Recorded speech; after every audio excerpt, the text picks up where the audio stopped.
My 13-year-old acts like a puppy again. Almost overnight, she's a different dog. Perfect poops. When people switch their dog's food to the farmer's dog, the effects can seem like magic. But there's no magic involved. It's simply real meat and vegetables with all the nutrients dogs need, instead of highly processed pellets. No tricks, just smarter, healthier pet food delivered in packs portioned for your dog. It's amazing what real food can do. Get 50% off your first order at thefarmersdog.com/no-magic. From executive producer Jimmy Kimmel. What's up, team? Just two people can't launch a brand. It takes a village. We are MMD Hollywood. Wowee. Which stands for medical marijuana. Due to restrictions, we can't tell you everything about our new reality series. But what we can say is the idea behind it is fully baked.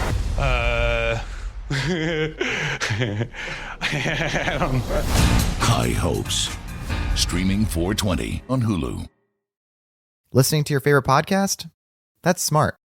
Earning your degree online from Southern New Hampshire University? That's really smart. With 24/7 access to coursework, no set class times, and dedicated student support, you can go to school when and where it works for you. Low online tuition means you can even do it for less. And dedicated student support means we'll be with you from day one to graduation and beyond. Join a community of learners just like you. Go to snhu.edu today to start your free application. All right, places, please. The Daly Migs Show is on deck. Guitars plugged in. Drums ready to go. Chickens. Other animals. And action. This is the Daly Migs Show on The Rock with Taryn Daly and Steve Migs. While listening to the Daly Migs Show, please refrain from any unnecessary finger gesturing. 99.9 KISW. Happy Hump Day, Rockaholics. Good morning, Steve Migs. We're halfway there. Whoa. Oh, nice. Shout out to you guys. That worked a lot better than I thought it was going to. It worked great. Minus one member of the show did not give me the whoa-oh. I'm sorry. I'm kind of asleep this morning. We'll wake that man up. I have questions then. Oh, you should. Why were you up so late?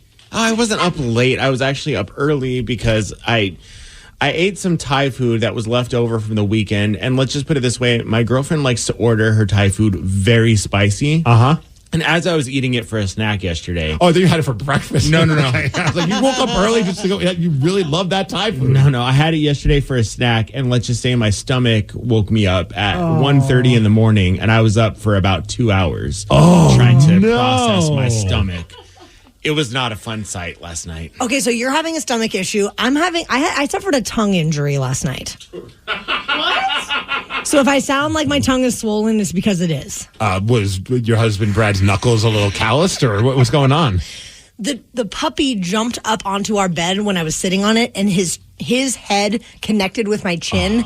I mean, like, I thought I was going to have a concussion or something like that. He hit me so hard, and I bit down on my tongue to the point where it was like I had some serious mouth bleeding going on. There was nothing worse than biting your tongue, because you will continually bite that tongue for the rest of your time. And just keep checking on it. Keep checking on it. Cheek and tongue. So Danny's got stomach problems. I've got tongue problems. Let's inform these rockaholics. Knowledge is power. So give us 5-ish minutes and we'll give you, some interesting stuff you can talk about at work. This is the Daly Migs Download. AKA the DMD. Here's your daily dose of doings happening in the world. And the DMD is brought to you by Palace Law. And today, oddly enough, is International Tongue and Tummy Day.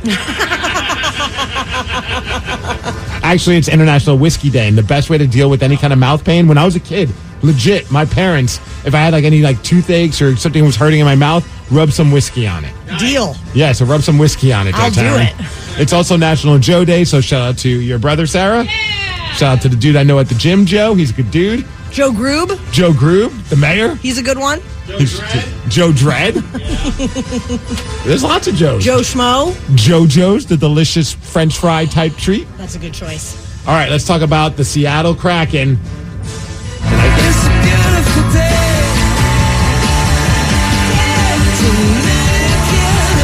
Only time that playing a U2 song makes sense, because it is a beautiful day. Your Seattle Kraken won. It took them An 8-game losing streak. It was awful. It felt so good to watch them beat down on the Anaheim Mighty Ducks, who are not very mighty. In fact, they're like the worst team. They're the Anaheim Crappy Ducks, I believe is what they should be calling their team. They beat them 4-0.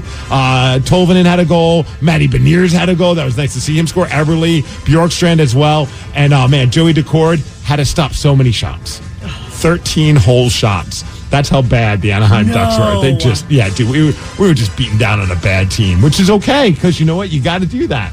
Oh, yeah. It's just nice to see the Kraken finally win a game. And you know what? Maybe they'll win again on Thursday, tomorrow night in Seattle, because who are they taking on? The Anaheim Crappy Ducks again. Oh, wow. Let's go Kraken. Well, by now you've seen the footage of the bridge collapse in Baltimore. Yep. A cargo ship lost power and slammed into it early in the morning yesterday. There were 8 construction workers on the bridge, and sadly, they're presuming 6 of them are dead. Here's the governor of Maryland, Wes Moore, in his press conference yesterday. Our state is in shock. To our first responders, I'm in awe of you. You saw a crisis, and you said, what can I do to help? And our response teams are doing everything in our power to rescue and recover the victims of this collapse, literally as we speak. All of our hearts are broken. We feel your loss, but Maryland, we will get through this because that is the Maryland spirit, and that's what Maryland is made of. We are Maryland tough, and we are Baltimore strong. How quickly the first responders acted. It's insane. It is insane. And you see that those last couple cars go over the bridge, and then pretty much seconds later. I think I read it was like from the Mayday call to when they needed, it was about 100 seconds they had until from the Mayday call from the crash of the bridge. Obviously saved countless lives. And thank goodness that did not happen during rush hour. Oh, my goodness. Because there's no way. There was no, even if you had 100 seconds is not enough. I mean, that's a long, long, long bridge. If you've ever seen any of the footage, that bridge goes for a while, and I can't even imagine. That's just crazy. Speaking of the bridge, I don't know if you saw a part of his press conference. Oh, man. The mayor just shot down this one reporter. And I don't think he was mad at the reporter, but the reporter was just like, what are we going to do about the bridge? And the mayor's just like, how long is it going to take to rebuild this, Mayor?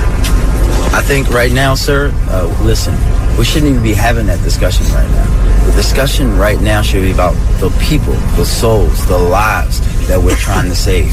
There will be a time to discuss about a bridge and how we get a bridge back up. But right now, there are people in the water that we have to get out, and that's the only thing we should be talking about. Absolutely. True. And then you go on, of course, the local news sites, and I mean, I know they're not trying to put the fear of God in you, but did you see the story that's going on because of everything that happened in Baltimore? And now people are just talking about, bridge safety in Washington State. Obviously, it was a few years ago, there was the Skagit bridge River collapse. Bridge. I think that coming up on, I believe it was 11 years ago. 11? This May. Oh, wow. I thought it was sooner than that. That's crazy. 11 years have gone by. But then they did a big study about how much bridge safety there is here in Washington State, and they said 210 bridges are categorized as being in, quote, poor condition. Wow. Now, they're safe for travel, but that's still... They need to do a lot of inspections and maintenance and things along those lines. And what's that, Danny? I will say that watching that yesterday and going back to because you got to cross the bridge when they shut the West Seattle Bridge down for 2 years. It was so annoying when they did that. I actually think it was closer to 3 years, 2.5 years. And watching that yesterday, I was like, I'm kind of glad that they took the maintenance. And not saying that I feel like it's completely safe right now. Are you willing to apologize for all those mean tweets that you sent the West Seattle Bridge Coalition? You know what? I will take those all back. I know that was the never-ending story when it came to how long is this bridge going to take to get repaired. But now, you see stories. Man, that was just heart goes out to everybody, obviously, in Baltimore. One good news thing we got to talk about. Yes, please. For a person in New Jersey, did you see that somebody in New Jersey just won the Powerball Mega Millions? Sorry. What? Yeah. One person in New Jersey. I hope it's my parents. Right? Oh, that'd be great. Oh, I need to contact Will you my come mom. to work tomorrow? Well, it depends on how much they still love me. Your mom's going to answer the phone. New phone, who this? Yeah, Steven? I don't know, it's Steven. And what was the total prize? It's like $1 billion? $1.13 billion. Oh, my gosh. And then someone asked the $1 million question. If you had a 100% chance of winning $1 million or a 75% chance of winning $100 billion, which one would you go with? I think you go with what's 100% guaranteed. For me, personally. You know what the funny part is? Over half, 52% said they'd risk it for the big money. I'm not a gambler. Not for that. No, I'll take the big win. Hey, as far as weather, we're going to have a high of 53 degrees. It's going to rain. The DNB is brought to you by Kia of Puyallup, and that's what's up. Yesterday, Pearl Jam released something rather random, and it has nothing to do with music. But of course, one of the members of our show already purchased it. What is it? We're going to tell you at 6:20. Daly Migs Show. My 13-year-old acts like a puppy again. Almost overnight, she's a different dog. Perfect poops. When people switch their dog's food to the farmer's dog, the effects can seem like magic. But there's no magic involved. It's simply real meat and vegetables with all the nutrients dogs need, instead of highly processed pellets. No tricks, just smarter, healthier pet food delivered in packs portioned for your dog. It's amazing what real food can do. Get 50% off your first order at thefarmersdog.com/no magic. From executive producer Jimmy Kimmel. What's up, team? Just two people can't launch a brand. It takes a village. We are MMD Hollywood. Wow, which stands for medical marijuana. Due to restrictions, we can't tell you everything about our new reality series. But what we can say is the idea behind it is fully baked. I don't know. High Hopes. Streaming 4/20 on Hulu. Listening to your favorite podcast? That's smart. Earning your degree online from Southern New Hampshire University? That's really smart. With 24/7 access to coursework, no set class times, and dedicated student support, you can go to school when and where it works for you. Low online tuition means you can even do it for less. And dedicated student support means we'll be with you from day one to graduation and beyond. Join a community of learners just like you. Go to snhu.edu today to start your free application. You should give the Daly Migs Show a follow on social media. Our handle is at Daly Migs on Twitter and Instagram and also TikTok. Yes. We take the talks. We do take the talks. Sometimes we highlight some of our favorite callers right there. So if you're on TikTok, please follow us. So we posted a picture that has 4 shots, 4 things that summed up our collective days yesterday. Yep. And Migs, I'm very intrigued by your shot because it's Pearl Jam related. It is. So I go on Instagram and I saw that Pearl Jam posted something. Hey, we're not Pearl Jam, Easy Street Records in West Seattle. And they just said, hey, to get ready for Dark Matter, we've got this cool thing. Yes, you can buy the record. It's going to be available. You can do pre-sale April 19th, all that good stuff. But we also have this cool Sonics-inspired Pearl Jam merch. Now, it's funny because I saw the shirt and I'm like, I already got the shirt. They put that thing out a few years ago. But then they also had a Pearl Jam basketball. Ooh. And a Pearl Jam duffel bag. And, of course, all of a sudden, it's just like the impulse purchase. But I'm like, I'm nowhere near Easy Street Records. But our friend Danny V over there is. So I shoot Danny a DM, and I send him a picture of it on Instagram. I'm like, hey, if you end up anywhere near Easy Street Records and you pop in and they have this duffel bag, because this is stupid.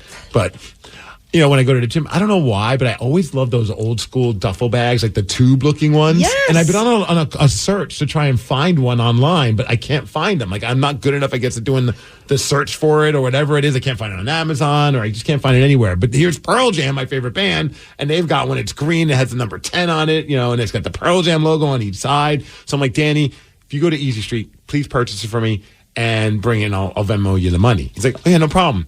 This morning, what does Danny walk in with?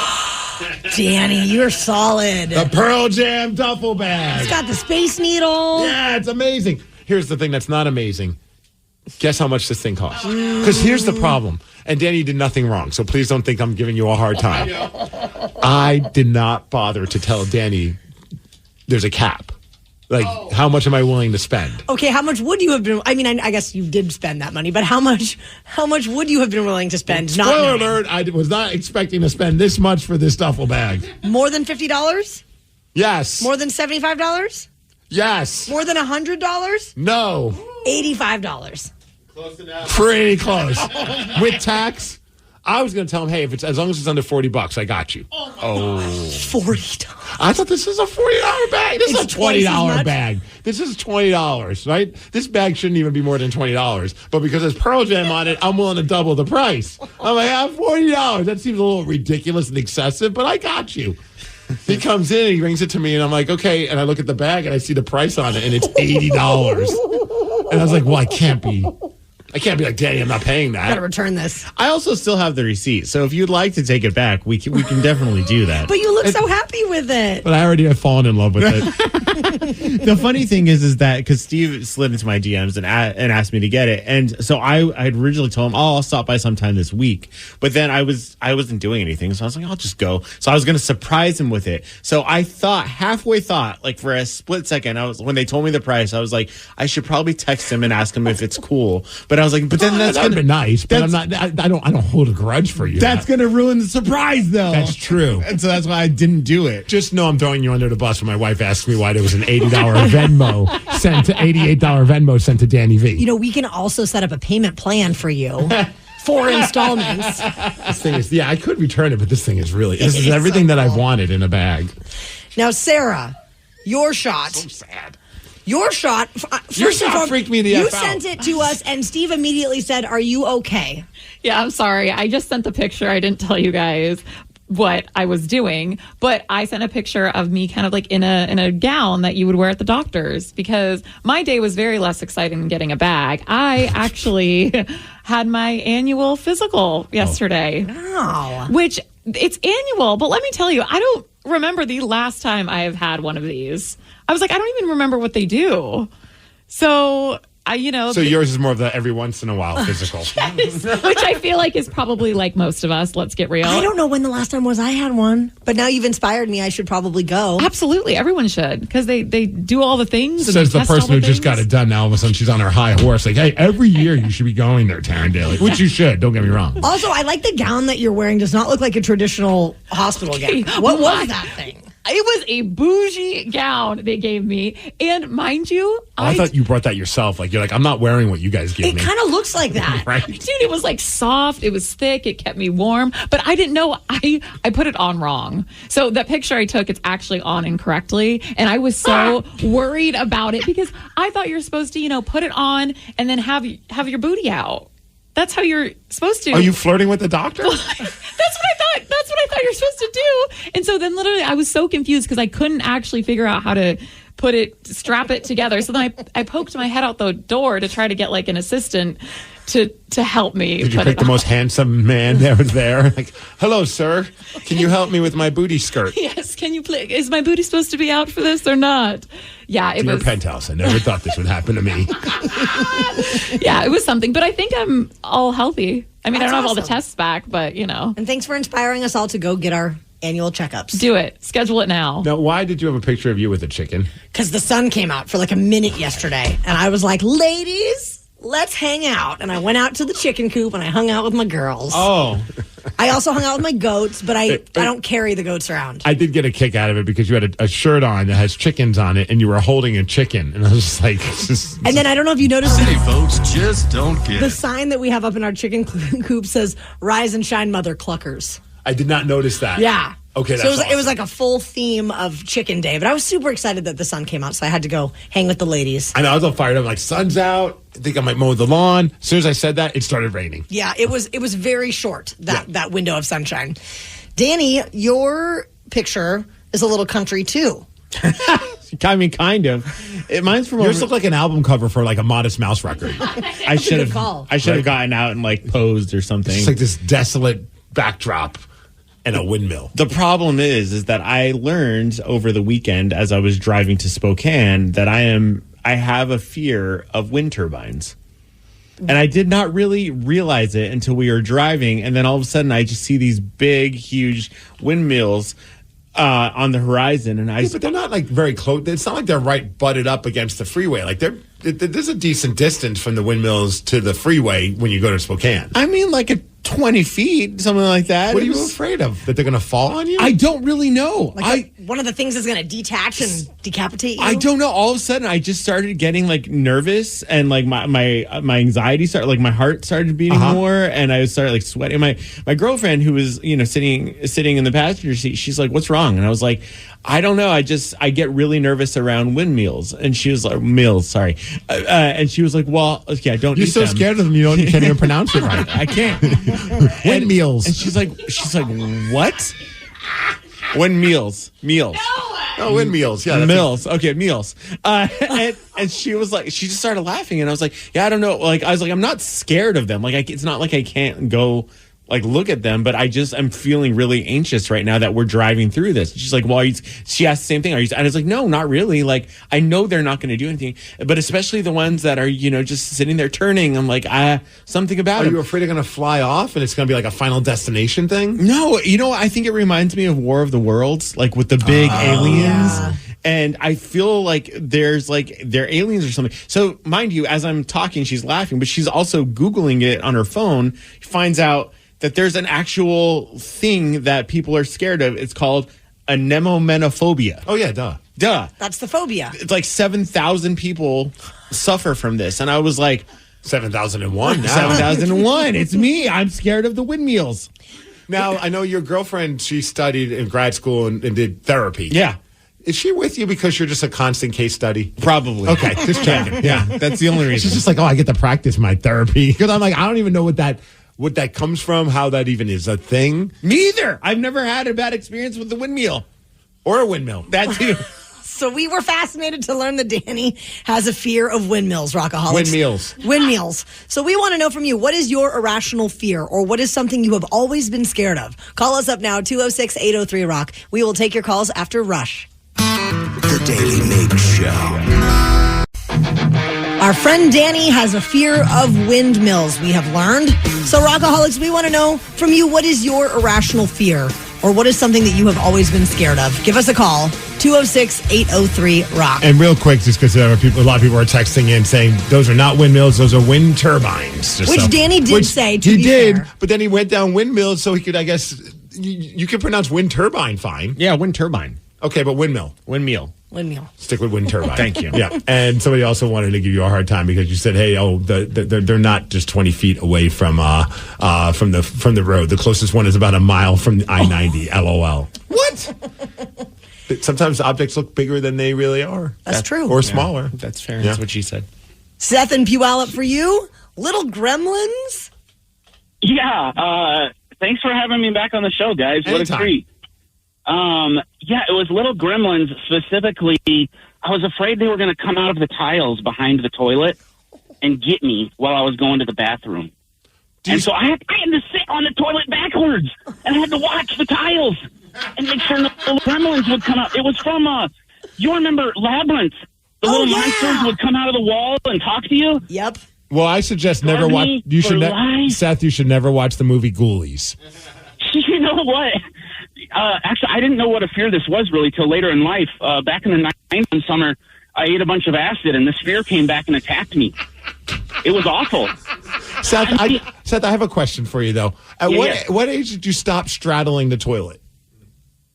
About 6 or 7. I did it for like 3 years. Oh, my gosh. I wonder what the conversations were like for your family. Like, I mean, I think my mom I've talked to her about it since. She just thought it was something I did. Like I was a weird kid. Oh, she's probably just like, kid's doing acid at 6. Yeah, I think about it to this day. I can sit normal on the toilet, but I do think about it. That's crazy. Gremlins. I'm never going to not think about that. When I go to the bathroom, I'm going to think about Seth and how he sat on the toilet bowl. It's going to make it. I'm going to be laughing every time now. Chris in Marysville, you're afraid of ants. Yes, I am. When I was a little kid, we had these little sumac trees that used to grow behind the house, and the ants would hollow them out, and they would have ant colonies inside the trees.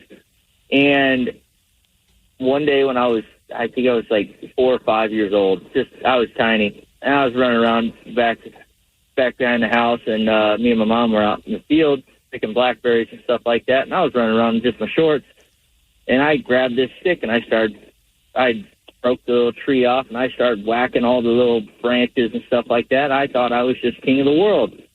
And then next thing I know, my arm turned black, and I was covered in ants. My whole body was covered in ants. And, like a little kid would, I stripped down to nothing and tried to get all the ants off of me, and I ran all the way back home. And, yeah, my dad had to spray me off with the hose to get all the ants off me. Chris, you have every right to be scared of ants after hearing this story. I think I'm afraid of ants. That's now. not irrational at all. That seems very rational. You had a bunch of ants crawling all over you. Darren, I'm looking at the text line. I'm not surprised that we were getting a text like this. Says, I have an irrational fear of bridges. And I feel like after yesterday, maybe it's not so irrational. But they said, like, they're going to collapse when I'm on them. Small ones, big ones, it doesn't matter. But it's really on the ones that are over water. Oh, yeah.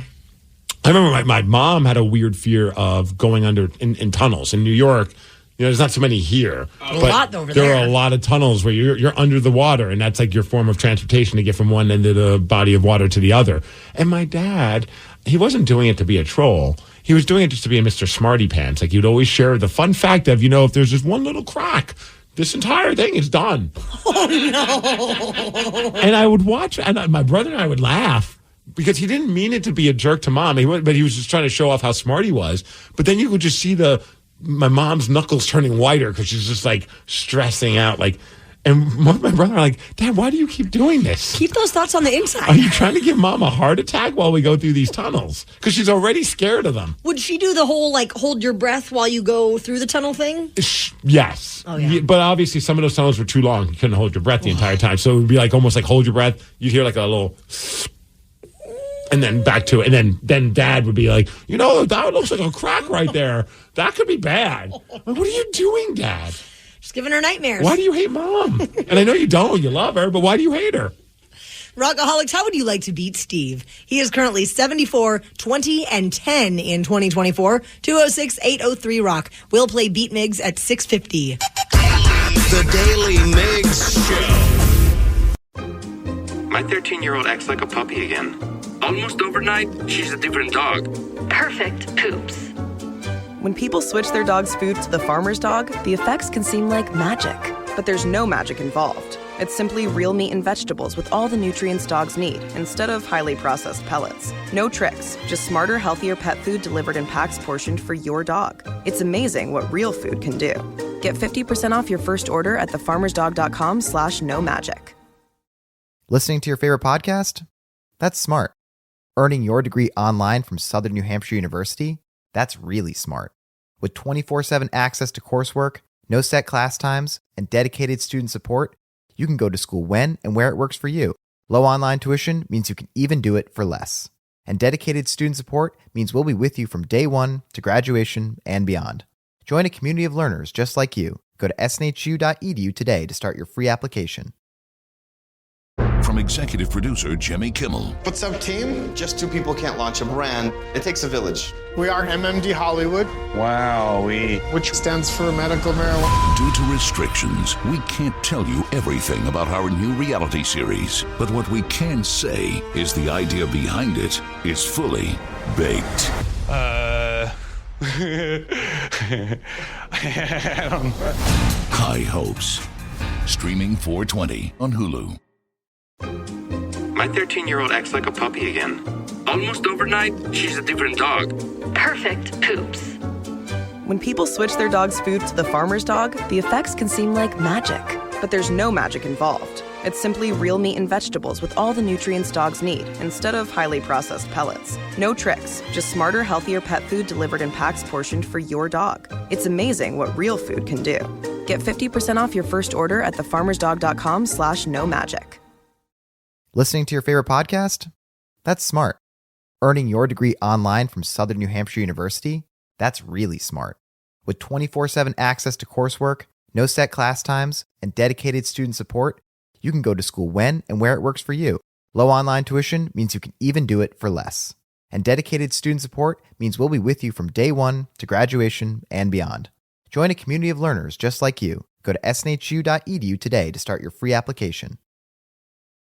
From executive producer Jimmy Kimmel. What's up, team? Just two people can't launch a brand. It takes a village. We are MMD Hollywood. Wowee. Which stands for medical marijuana. Due to restrictions, we can't tell you everything about our new reality series. But what we can say is the idea behind it is fully baked. I don't know. High Hopes. Streaming 4/20 on Hulu. The Daly Migs Show presents the most popular radio game on this side of the speaker. Let's play Beat Migs. Beat Migs, don't be a loser. Whoa. Beat Migs, you're a loser. Who's ready to beat Migs? I know Dave from Lake Stevens is. Dave, are you there? Yeah. I'm Sarah, your host, and it's time for you to get out of here, Steve. Let's go. For those playing at home, Dave has 60 seconds to answer 10 questions. You can pass all you want, but you only get 3 guesses per question. Are you ready? Let's go. Which gas is used to fill balloons? Gas to fill balloons. Hot air. No. Helium. Yes. What is the most beneficial mineral in spinach?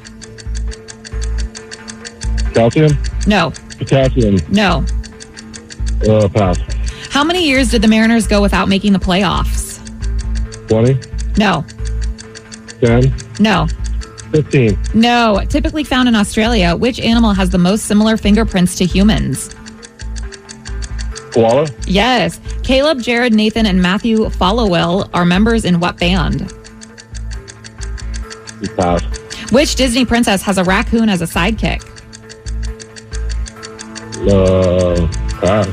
Michael John Douglas is better known as what Beetlejuice actor? Oh, Michael Keaton. Yes. A lunar eclipse occurs when the Earth is between the moon and what else? The sun. Yes. Carrots have an excellent source of which vitamin? Carotene. No. Dave, you got 4 correct.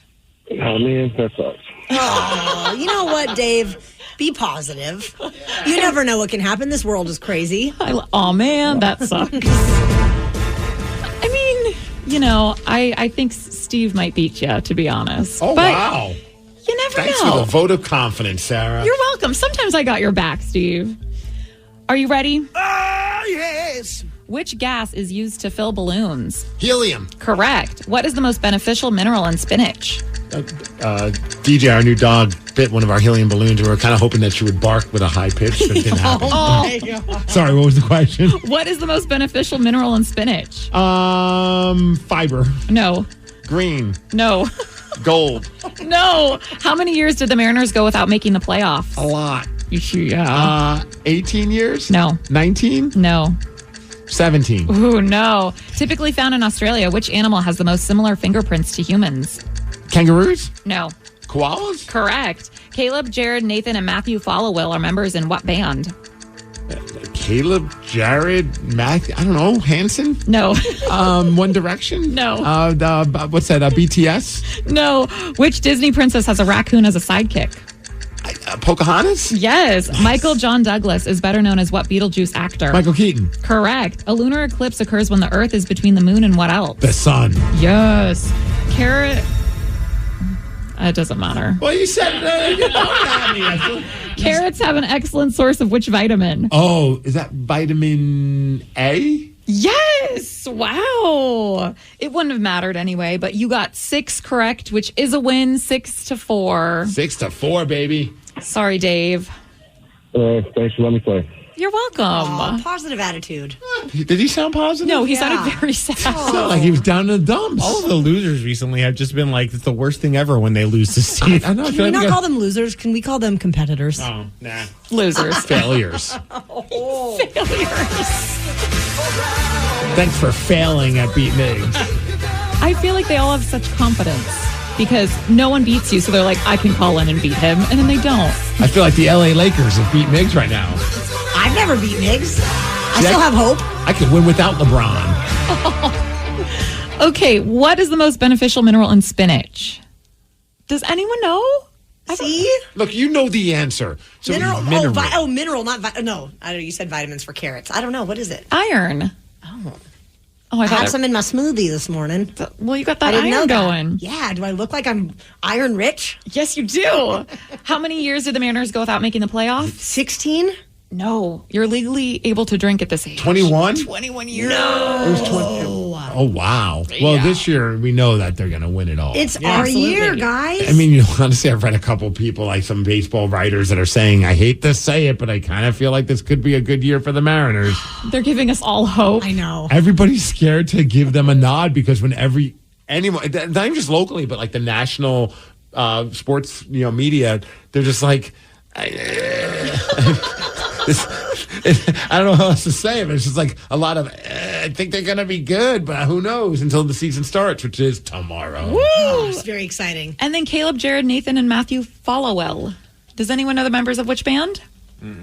Kings of Leon. Kings of Leon. God, I almost said that, but then I thought, no. You should have said it. I should have said I was it. trying to think of bands that have brothers in it, and Yep. that I should just guess those guys. Like, But you still won. bands with brothers. Them, Chevelle. Oasis. Yeah. AC/DC. There you go. Yeah. Anybody else? No.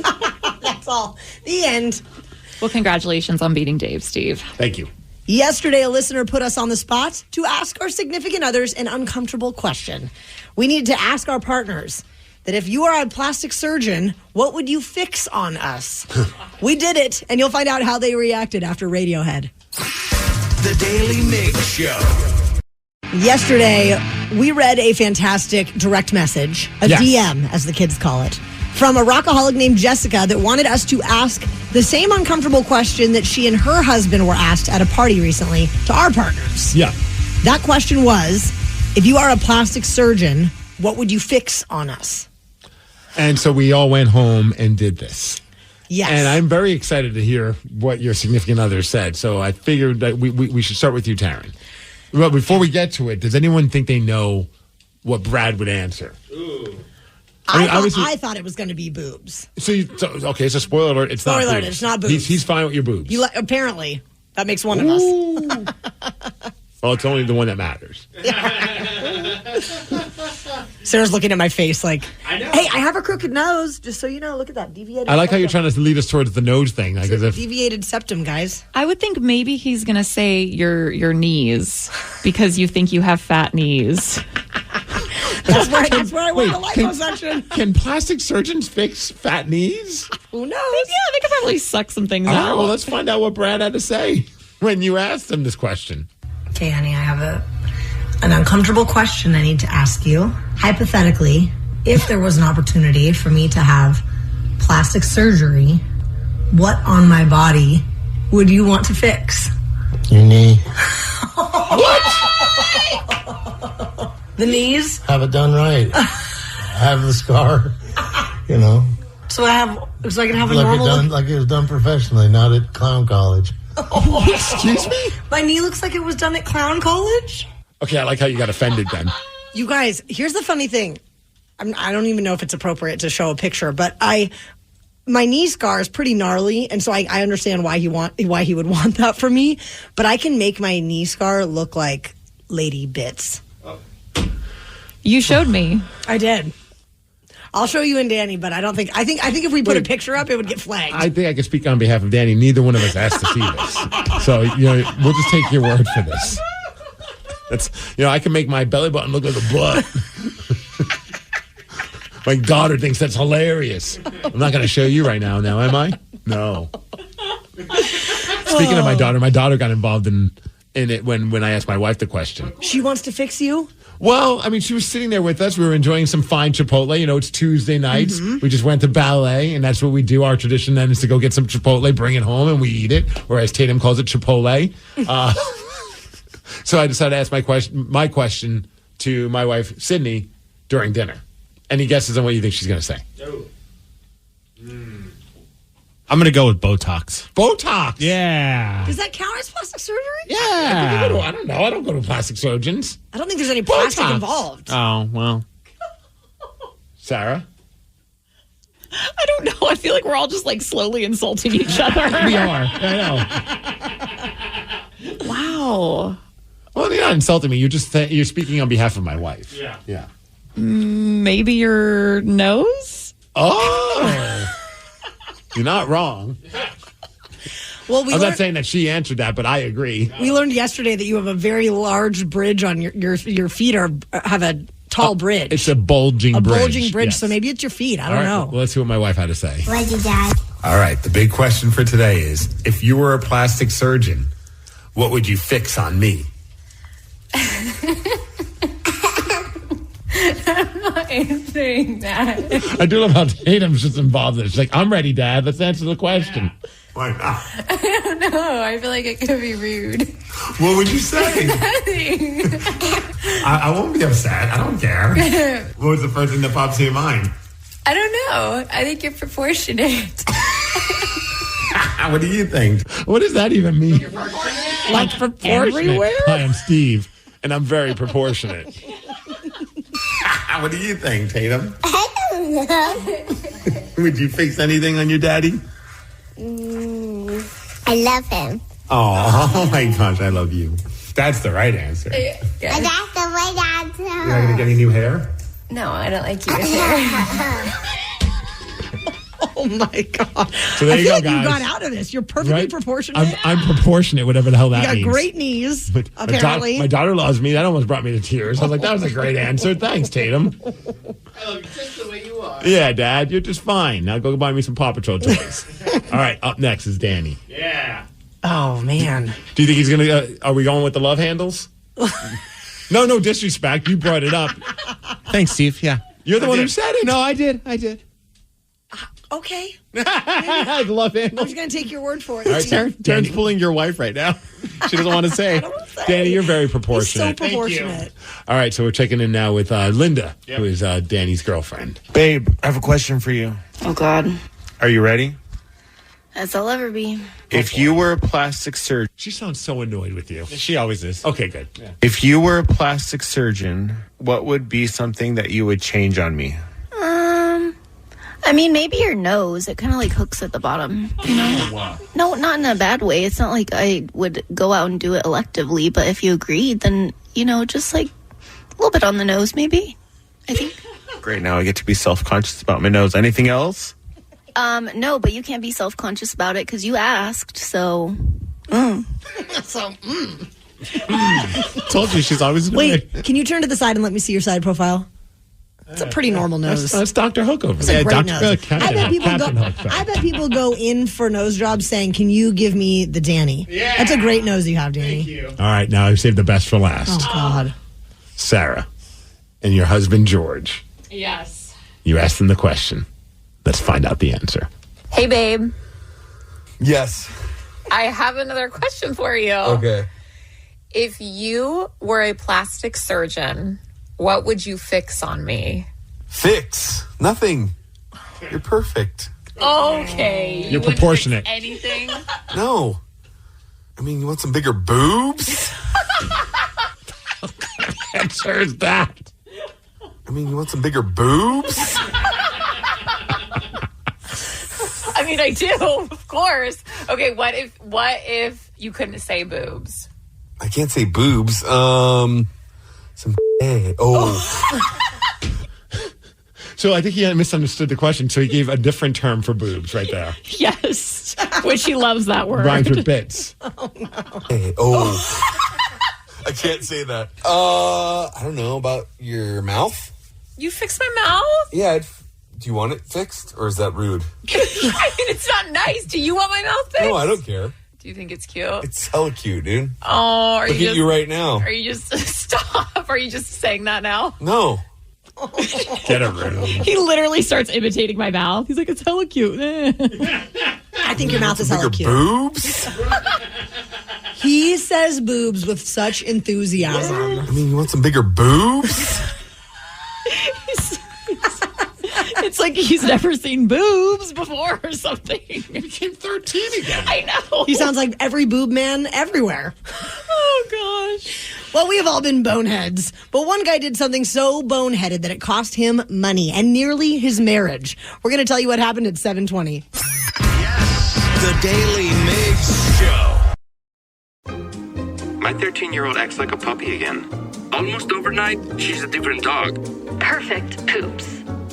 When people switch their dog's food to the farmer's dog, the effects can seem like magic. But there's no magic involved. It's simply real meat and vegetables with all the nutrients dogs need, instead of highly processed pellets. No tricks, just smarter, healthier pet food delivered in packs portioned for your dog. It's amazing what real food can do. Get 50% off your first order at thefarmersdog.com/no-magic. Listening to your favorite podcast? That's smart. Earning your degree online from Southern New Hampshire University? That's really smart. With 24/7 access to coursework, no set class times, and dedicated student support, you can go to school when and where it works for you. Low online tuition means you can even do it for less. And dedicated student support means we'll be with you from day one to graduation and beyond. Join a community of learners just like you. Go to snhu.edu today to start your free application.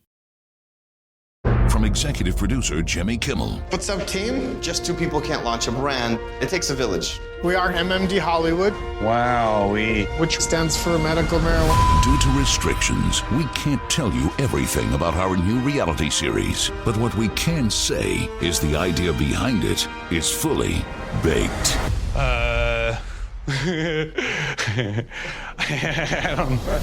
High Hopes. Streaming 4/20 on Hulu. Rockaholics, when did you narrowly escape something epic? 206-803-ROCK. We're bringing this up because of what happened yesterday in Baltimore.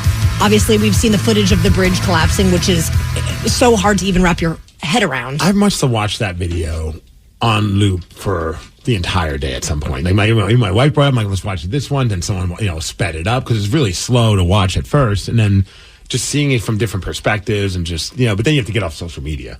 Because spend a couple minutes on social media, man, everyone's got their own theories. And it's just like, oh my gosh, my brain just cannot handle some of the more insane things that people are saying. Well, the big takeaway here, though, is that things could have been a lot worse had it been in rush hour. Things could have been a lot worse had they not received the Mayday call. Yeah, so what it all went down at East Coast time. It was like 1:30 in the morning. Yeah. So I think about driving to work every day. Granted, that's not 1:30, but it's still early in the morning. It's 4 a.m., 3:30-ish, actually-ish, I think so. And it's like there's thankfully nobody on the road during those times. Mm-hmm. So I can only imagine at 1:30, there's only a couple stragglers. Over the course of a day, the bridge takes about 30,000 cars across. That's a lot of traffic. I did see somebody post hey, just to kind of give it perspective, because you see the picture in the video, and it looks, to me, it already looks massive. But somebody's like, you think it looks massive, but here's like real-time footage from a dash cam of somebody who was like just driving over the bridge just to show you how long that bridge is. I mean, it's a massive bridge for Baltimore. I think they said it was like two-thirds of a mile that fell? It's wild. So the call that went out to traffic, the audio is insane. Be advised the entire Key Bridge in the harbor. I advise to hold all traffic from coming to the bridge. I advise again, the entire Key Bridge has fallen into the harbor. Units responding from rescue alarm I-695. Be advised, the entire Key Bridge has now collapsed into the water. The entire Key Bridge has now collapsed into the water. Proceed with caution. So they had about 100 seconds to act when they first found out that the bridge needed to be shut down to traffic. And one car, you see it right at the very end, kind of narrowly escaped right at the very end. I can't even imagine, like, if you're looking in your rearview mirror and then you see what's going on. Like, that had to have been, like, you have to pull off to the side of the road. Like, whatever I had planned for the rest of the day, I'm going home. Like, This is just, my heart would be. Also, think about, there had to have been a car that was about to get on the bridge, because they said they were stopping traffic from getting onto the bridge. Imagine being one of those first cars, and you know how it is. Whenever you're stuck in traffic or someone just stops you for a second, your first instinct is like, what the F? Like, I've got places to be. It's 1:30 in the morning. Why? What the hell is going on now? And then you see that happen? Jeez. Yeah. So, Rockaholics, we are asking, when did you narrowly escape something epic? Give us a call now, 206-803-ROCK. We will take your calls after Twisted Sister. The Daily Migs Show. Rockaholics, when did you narrowly escape something epic? Call us up now, 206-803-ROCK. We've been talking a lot about the Baltimore Bridge collapsing. And one thing we just seemed to really, not harp on, but it was like the part that just got us talking during the commercials and then earlier this morning was, imagine being that car, because there's a video, you see a car drive off the bridge and then instantly the bridge collapsed. And it's just like, what is it like to be that person? And Kevin in Kent has a little window into that world. You have a bridge story. Oh, God, yes, I do. So this was back in 1987. I grew up in California, the big Bay Area quake that hit. Yeah. Me and my dad were on our way home from work. I was, 9 at the time? We were on the Bay Bridge, and next thing you know, it just started shaking, and we're like, what's going on? My dad was thinking that it had a flat tire or something like that, and he slowed down. Well, lo and behold, literally maybe just a second or two after we passed that one section of the bridge, it collapsed. So do you remember like seeing it in like your rear view, or like did you just hear it and instantly turn around? What was that moment? I heard it and turned around, and I'm just like, oh, F. I feel like that's the moment where Dad doesn't get mad at you for dropping an S word. No, because he dropped more than the S word. I guarantee that. He taught you a couple of new curse words on top of that. Oh, yes. Did he pull off to the side of the road, or like what happened? Like, because we were trying to get in the head of the person who just drove off that bridge in Baltimore, and I got to imagine when you saw the story, that had to trigger some crazy memories for you as well. Yeah. When I saw that, when I heard it on the news yesterday morning, I'm just like, oh, dear God. So what did you guys do after that happened? Did you pull off the road, or? No, pretty much my dad floored it, and we took off and got off the bridge as quick as possible. Yeah. And that was the year, the 87 one, that was when the World Series was going on, right, with the Giants? Right. Damn, dude. So how are you feeling when how are you feeling, how do you feel going over bridges nowadays? Oh, I'm scared to death. Do you hold your breath, or do you have any like little ritual that kind of helps you through it? I hold my breath, and then I grip the steering wheel as tight as I can. Well, I bet yesterday didn't make matters any better then. No.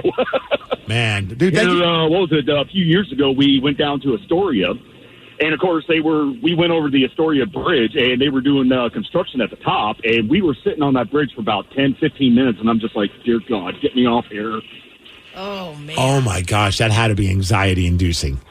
Yeah, and my wife's just sitting there laughing, and I'm like, shut up. Thanks, lady. Are we married to the same person? Because I feel like whenever I have moments of anxiety, my wife just looks at me and just chuckles. Yep. Well, Kevin, dude, thank you for sharing that story, man. I mean, when I saw you texted in, I was just like, that is someone that is experiencing exactly what we're talking about. Right? I mean, I'm even afraid to go over the 520 bridge. Oh, yeah. Yeah, I can understand that, man. That's just crazy. But the sad thing is, in certain situations, you have no choice but to go over a bridge. Yeah, especially where we live. Yeah. Exactly. Well, thanks, Kevin. Eric and Kenmore, yours involves a bridge and a snowstorm. Yeah, so my buddy and I, we were traveling over to Corsell, Idaho to go visit his family. We left Seattle late at night and driving across I-90 over the Columbia River Bridge in the gorge. And we're driving, and all of a sudden a car just in front of me completely diverts to the right, like hard right-hand turn. And all of a sudden I'm going 60 miles an hour over across the bridge, and there's this old car from the 70s that is stuck in the middle of the bridge, very faint hazards on. And I'm basically sitting there like, oh, my God, I'm going to run into this car at 60 miles an hour in the middle of the bridge. And for whatever reason, the car in front of me missed the car. I also somehow managed to pull the steering wheel to the right, go in between that car and next to a semi-truck that was next to me, go 3 wide across the bridge, and then come out on the other side, not touching the semi-truck that was next to us or the car that was stopped in the middle of the bridge. My buddy and I pulled off on the other side of the bridge and just sat there for about 5 minutes saying, like, oh, my gosh, we could have just died going across this bridge. Last minute turn. Did that all happen in slow motion while it was going on, or did it just seem like it happened like in a blink of an eye? It was slow motion. Yeah. It was where you're looking and you have basically a split second to make a decision of what you're going to do, and didn't even think about it and didn't really even see the semi truck and just kind of tried to go and divert to the right. Luckily, there was enough space between me and the semi truck that I didn't hit any of them. And how many weeks would it take until you finally could actually need some caffeine? Because I feel like your heart was probably racing for like the next month.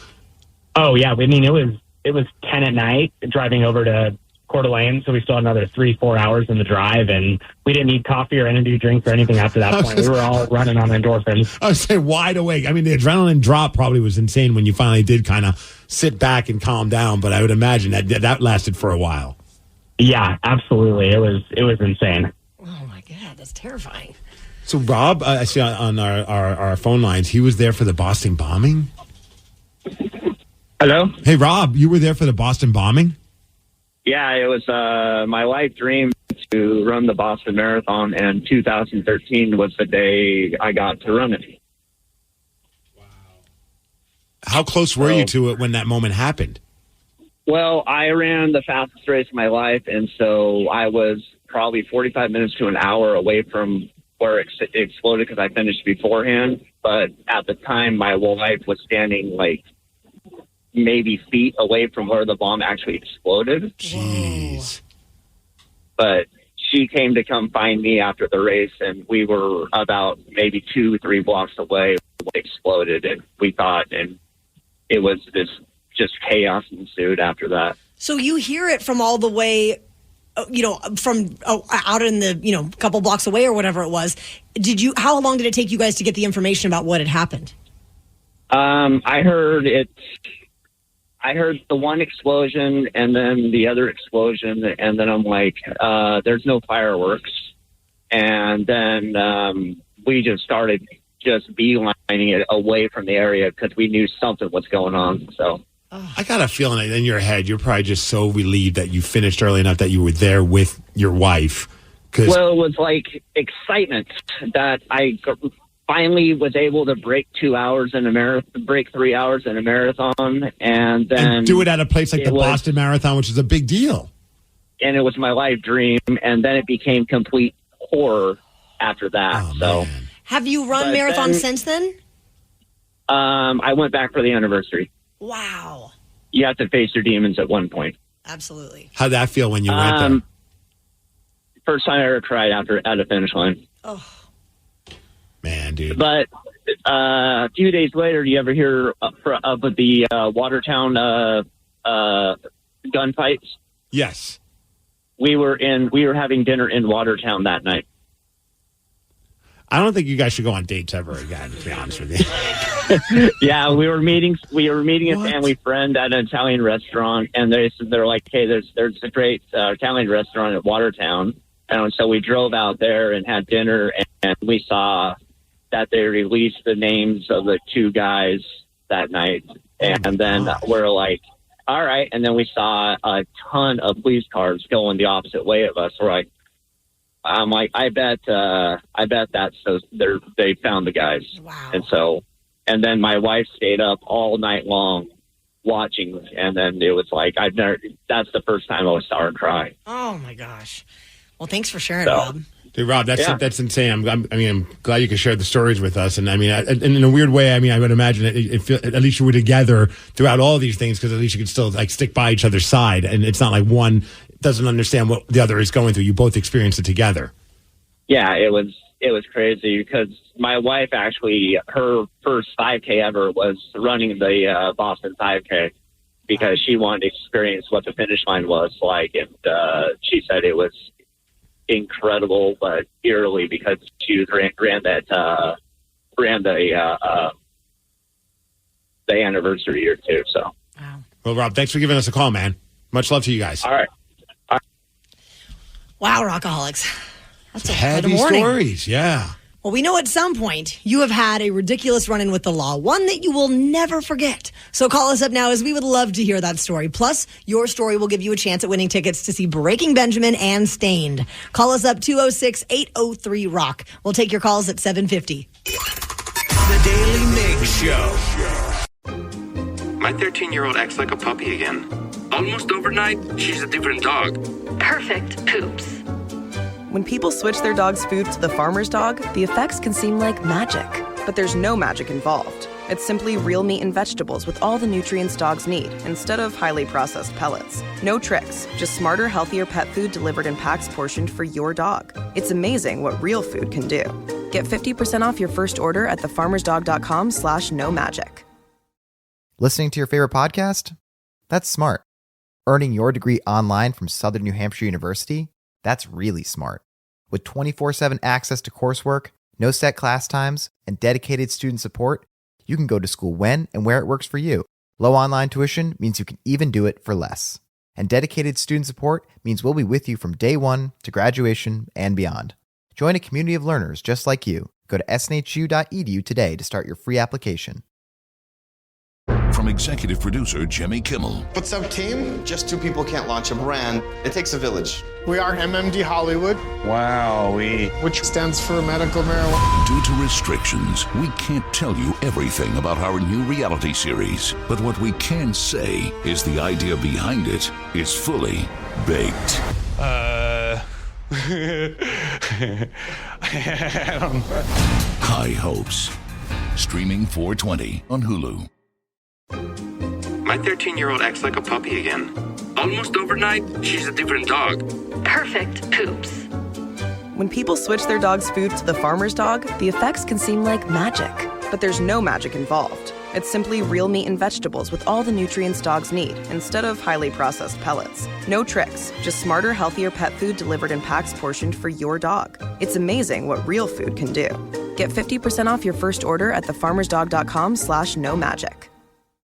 Listening to your favorite podcast? That's smart. Earning your degree online from Southern New Hampshire University? That's really smart. With 24/7 access to coursework, no set class times, and dedicated student support, you can go to school when and where it works for you. Low online tuition means you can even do it for less. And dedicated student support means we'll be with you from day one to graduation and beyond. Join a community of learners just like you. Go to snhu.edu today to start your free application.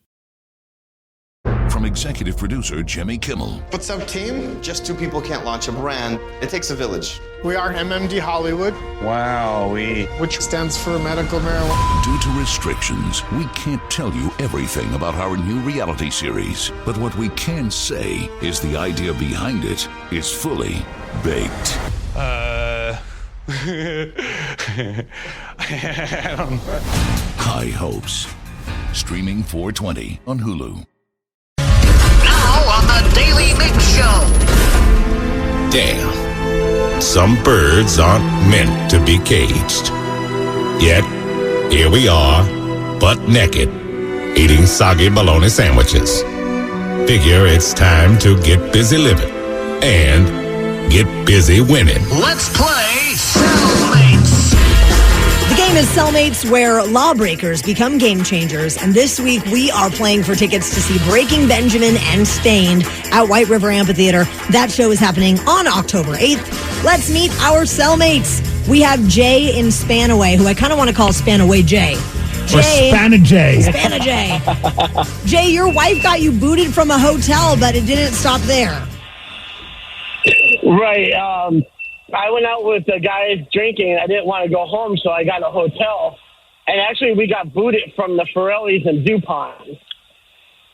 And she came in there, caused a scene, and then decided to apparently douse herself with a soda and basically called the cops on me, said I assaulted her and threw a soda at her. Oh, is that her end result? That was what she was told. Because I was like, why is she just, I'm so angry and so fuming, I'm going to pour soda on my head. So it was because she wanted to make it look like you threw soda on her? Yeah, she claimed that I assaulted her and wanted to get me arrested. You know, it was a long time ago we coined the phrase the BBC. Bitches be crazy. And I feel like she would fall under that category. I was hoping, I thought you guys had shirts at one point. I We was hoping did. to get one, but I never did, unfortunately. Oh, no. We had the BLD shirts. Bitches love drama. Oh. Those are nice. Those are cool shirts. We should bring them back.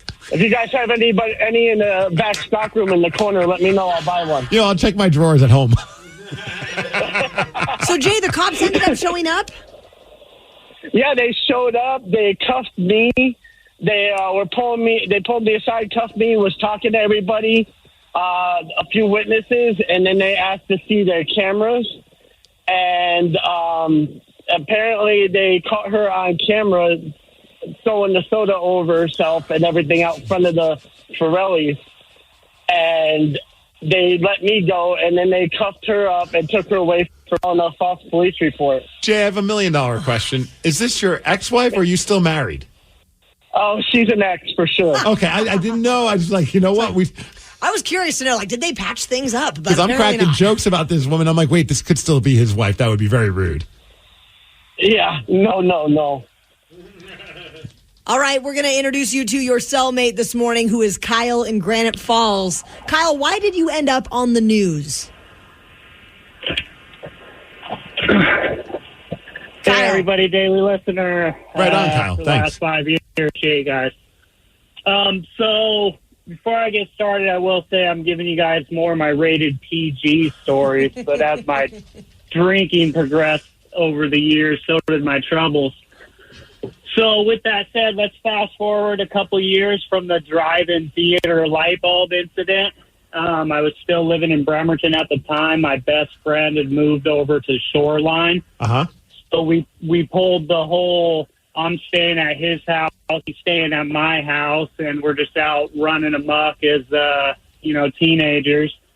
And down the street from where he used to live in Bremerton, there was a huge tree fort in the back of this person's house, like 2 stories. So since we had no place to stay, we snuck in there and crashed for the night. This thing was huge, had like 4 bunk beds in it. And I guess the kids or whoever came out to play or something in the morning and must have told their parents, and they called the cops. So we woke up to the police in there waking us up. Ooh. And I think the thing that got us in the newspaper was when the police were coming up the wooden ladder, they broke one of the steps on it, so they had to call the fire department to set up a ladder for us to get down, even though we could have easily still climbed down.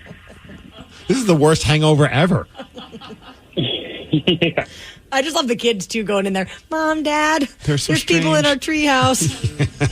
Well, Steve Migs, based on the severity of the crimes of our cellmates, who should go first in the game? I'm still loving the visual of the crazy ex-wife pouring soda over her head, and they have surveillance footage of it. So let's start things off with Jay from Spanaway. Spanaway Jay. All right, first question to you, Jay. Sammy Hagar played his first show with Van Halen on this day in 1986.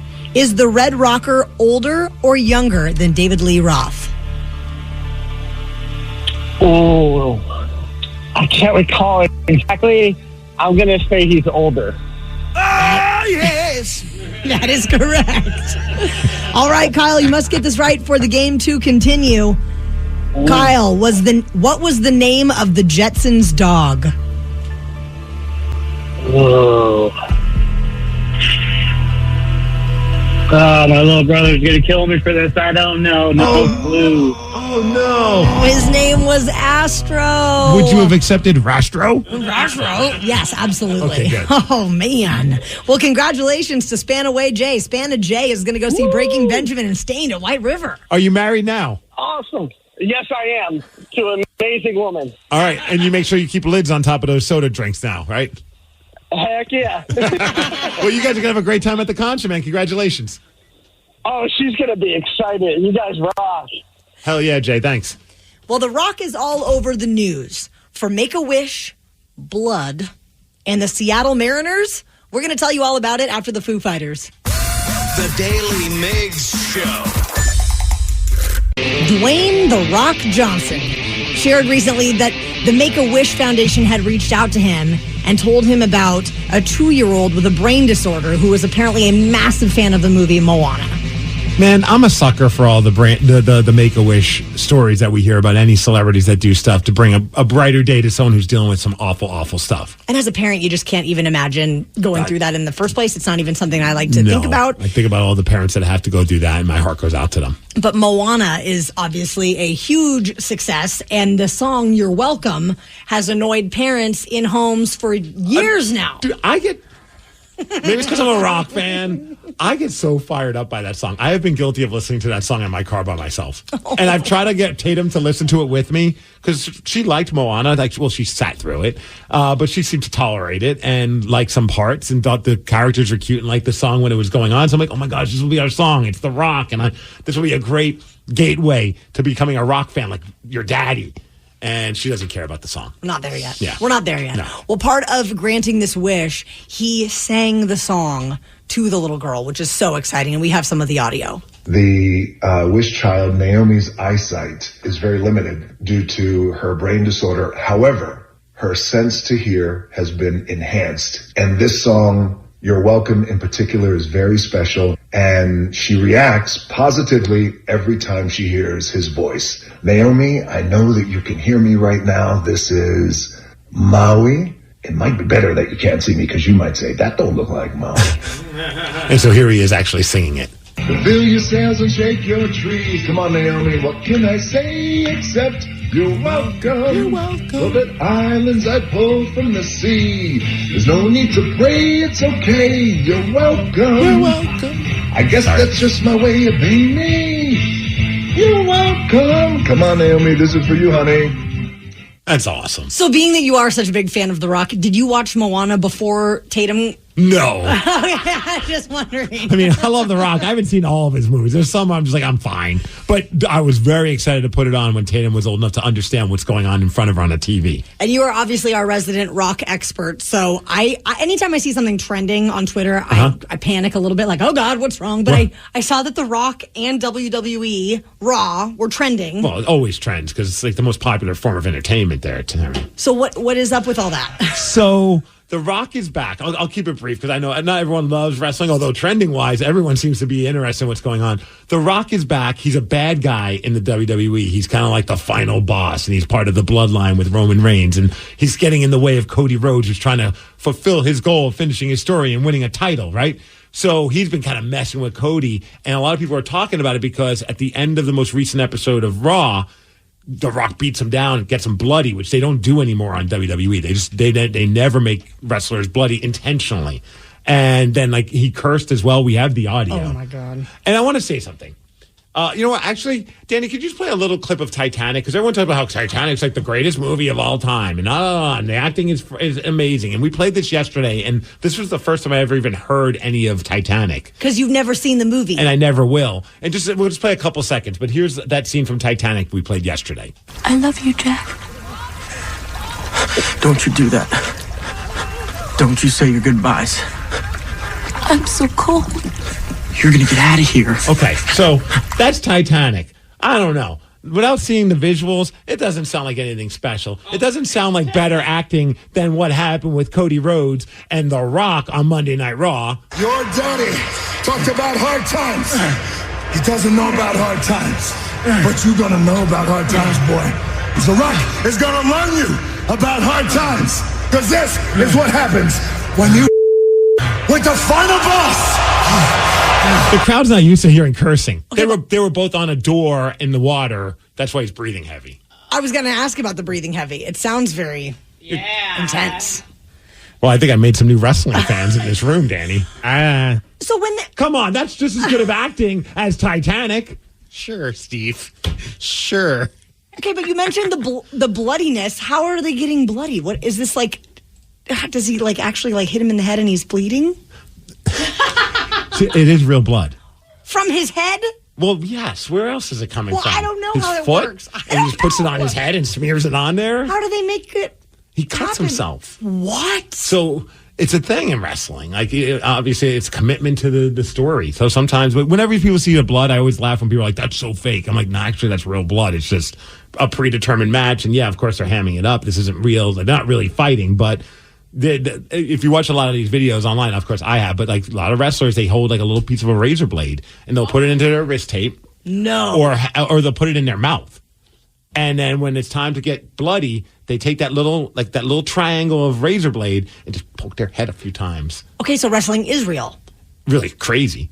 Yeah. Yeah, it's pretty bonkers. So you do in a certain spot, and then all of a sudden the blood just starts, your head. Have you ever cut your head? Yes, it bleeds like crazy. It leaks. It leaks like, so now you put a couple of little quick little things. It won't even leave a scar or leave little dots. And back in the day, they were a little more gnarly. They would like take the razor blade and slice themselves. What? And so if you look at someone like the old school 80s wrestlers, all their foreheads look like just beaten meat. That sounds weird. But it's because they just kept slicing themselves. Nowadays, they're a little smarter. And they just pinpricks. A little couple dots, and then next thing you know, it's just leaking blood. That is nuts. Yeah. I had no idea. Pretty crazy. Gosh, that is very crazy. Did you see also, real quick, the Mariners gave a nod to The Rock yesterday? I think I know what you're talking about. Did you see the commercial that they did where, was it Luis Castillo? Who's known as La Piedra, The Rock. That's The Rock in Spanish. So they had him dress up as the old school version of The Rock with the turtleneck, the gold chain, and hair, and the fanny pack, and it was freaking great. And here's a clip of it when I think it was like J.P. Crawford and one of the other players start noticing that he's dressed as The Rock. Luis is taking this Rock thing to a whole nother level. And then the best part is that Mitch Haniger's at the end, who's back with the team, and he had this to say about Luis Castillo. Man, things really changed around here. Go Mariners. Go on the Mariners social media pages. It's pretty funny, especially if you remember that iconic picture of The Rock. Well, none of us in this room. Okay, well, one of us, Sarah. Sarah has watched The Bachelor. Yes! But apparently social media is losing it over how it ended, and some of the comments are absolutely priceless. If you hate The Bachelor, like I do, me, you will especially appreciate this, and we're going to tell you all about it at 8:20. The Daily Migs Show. My 13-year-old acts like a puppy again. Almost overnight, she's a different dog. Perfect poops.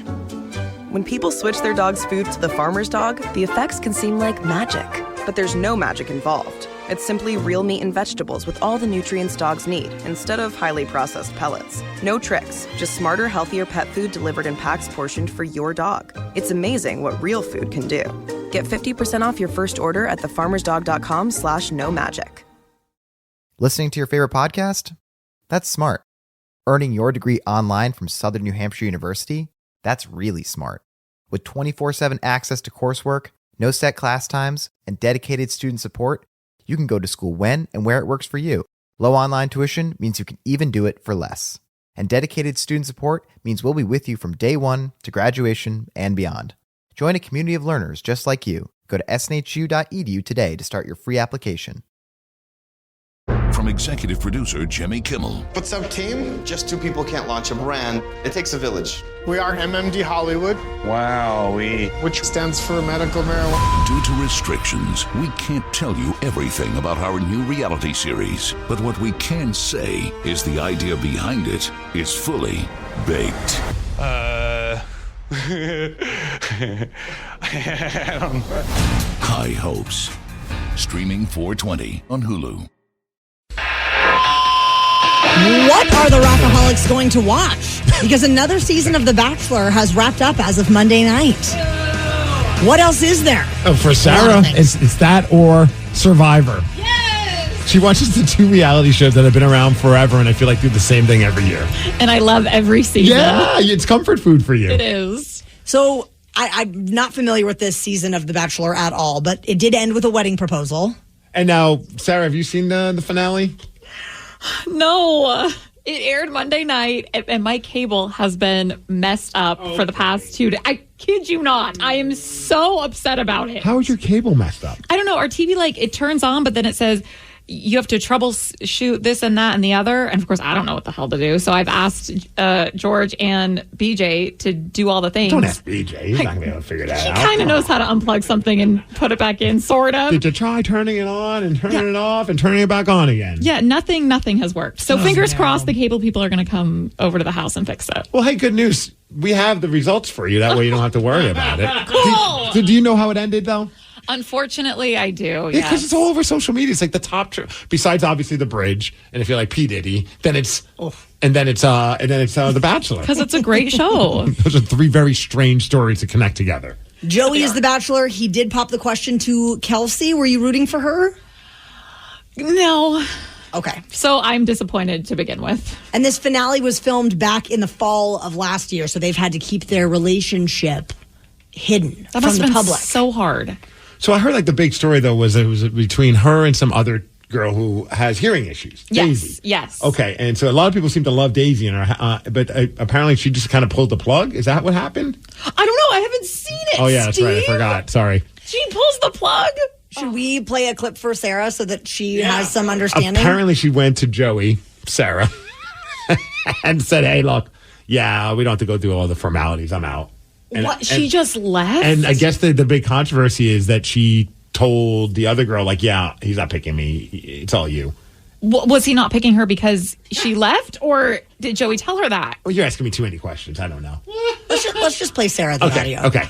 I know you said you would be best for me, so I'm going to do what's best for me, and I'm going to go.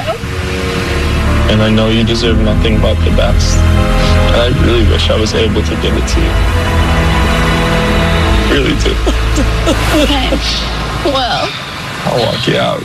I think it's something I should do on my own. You sure? Yeah. Wait, was that the Titanic audio again?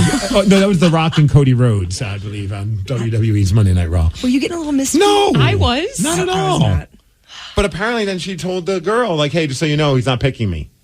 I could be wrong, but that's what I saw on social media. Because we went on social media, of course. Yeah, and of course, when you go to social media, you have to go straight to the comments because fans were not pleased.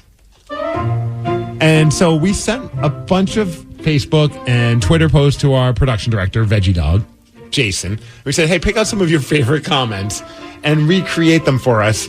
Because, on social media, everybody is happy. Actually, a lot of people are happy about how the show ended. But, of course, there are a few not too pleased. And let's see what Jason found. The finale wasn't that shocking. Wilder things have happened in the past.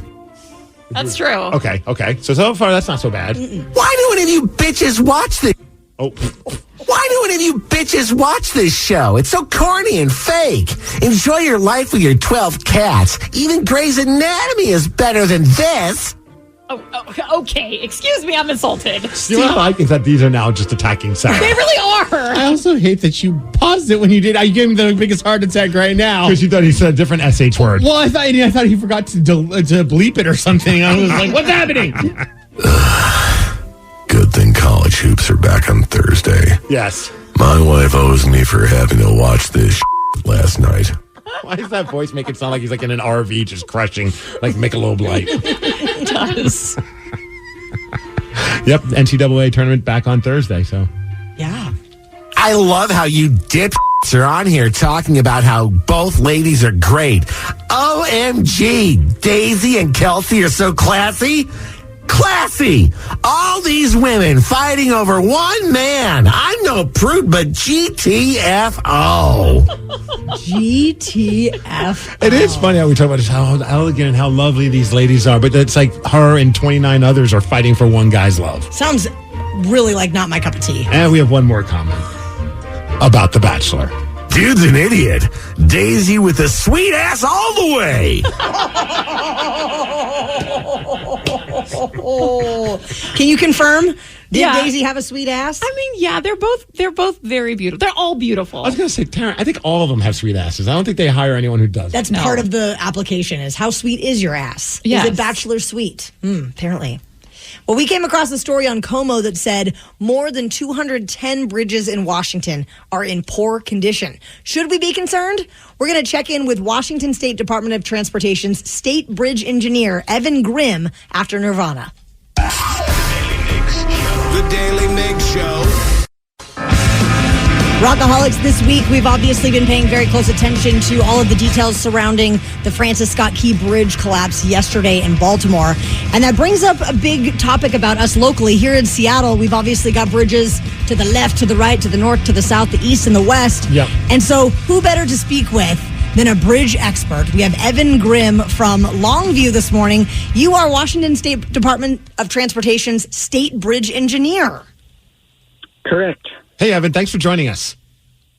Thank you. So one of the reasons why we saw that you were quoted and you were talking to the people over at Como 4 News about what's going on, because there was a story that showed up. Obviously, we see the story that happened in Baltimore, and all of our hearts are breaking for everybody there. And then you come across a story that just says, hey, there are a bunch of bridges in Washington State that are deemed poor condition. So, of course, we don't know what that means. So you start thinking the worst. Am I supposed to be driving on these bridges? And you were quoted and you talked about how, no, everyone calm down. So we thought it'd be great to have you on just to kind of explain to our rockaholics why, if they see these stories, you don't need to freak out. Yeah, great. Glad for the opportunity. So what is that when we see a headline that says more than 210 bridges in Washington State are in poor condition? What is your response to that? Well, I guess first of all, I just want to point out that the departments of transportation across the country are a tight-knit community. And when we think about our colleagues over in Baltimore and what they're going through, our hearts go out to them. So I just want to point that out first. But yeah, thank you. So on the point of good, fair, and poor, so we're required to inspect every bridge in is open to the public that people can drive on. And our bridge inspection program is a robust program, and our bridge inspectors are trained to go and ensure the safety of each structure. So as part of the federally mandated requirements for bridge inspection, each bridge is deemed good, fair, or poor. And so when it's in poor condition, it doesn't necessarily mean that it's in danger of collapse or of immediate failure, but it means that there may be significant corrosion, there could be concrete spalling, those types of things that require us as bridge owners to take more immediate action to ensure that they function properly. And so we do have bridges that are in poor condition, but if they're open to traffic, they're safe to drive on. And I remember, it was probably just over a decade ago when the Skagit River Bridge collapsed. This story came up, a similar story came up at that time. Were you working for Washington State Department of Transportation when the Skagit River went down? Or Skagit River Bridge? You were? Mm-hmm. And so out of curiosity, like that, I remember that bridge going down and how long it took to, rebuild it, and it diverts traffic. When a bridge has to go through certain repairs, do you guys know kind of typically how long you're going to be shutting down traffic and diverting around? Is there always like a pretty, like a solid guesstimate on how long that's going to take to repair a bridge or fix a bridge? It's always case by case because bridges are such different size and complexity. Sometimes you'll have a bridge that is only partially shut down, and so how long will it take to get that repaired? Sometimes you have to do major reconstruction, so it really just depends. We have been lucky in recent years where we've had to close a lane. For example, I-5 in Nisqually just a couple of years ago, our bridge inspectors were out on the bridge and they noticed a severe crack, and so they had to close one lane. And we were able to quickly work with our maintenance crews to make a steel repair, and they were able to get it back open that day. So it just depends. This might be a strange question, and I'm sure you don't have like an exact answer, but when we watch that footage and you see how quickly that bridge went down, and now you see like just it was such a long bridge. What would, like, when the time does come where they're like, okay, we need to build a new bridge, how long does something like that take to build a bridge of that size? We're all curious to see how long it's going to take them. They have all kinds of different challenges that they're going to have to face. I don't know how deep the channel is. Right. A lot of the time it takes is to build piers up deep below the channel and to come up out of the water. So it just totally depends on the site, and it can take years. But I don't know how long it's going to take in this case. Yeah, I can't even imagine. I mean, obviously, there's a lot that they're worried about that are way more important than bringing the bridge back. But thinking about all those commuters that use that bridge on a day-to-day basis, and now, I mean, I don't even know what kind of how they figure out how to get around wherever they need to get when you have something of that size, and that's how you get from point A to point B. Mm-hmm. One more question for you. We're talking to Evan Grimm from the Washington State Department of Transportation. This is just out of curiosity. How do bridges get named? If there's a bridge being built, is that something that you have information about that you could share? Do people like submit applications for what the name should be?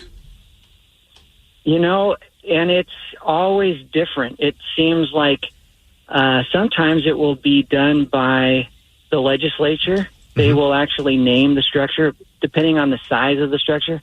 We have a few bridges in our inventory that are sort of what we would call puddle jumpers, just kind of small local bridges, and those will get named potentially by the local area or even just by the person who's putting them in the inventory. They'll just say, oh, looks like it's 2nd Avenue, so they'll call it the 2nd Avenue Bridge. So it just depends.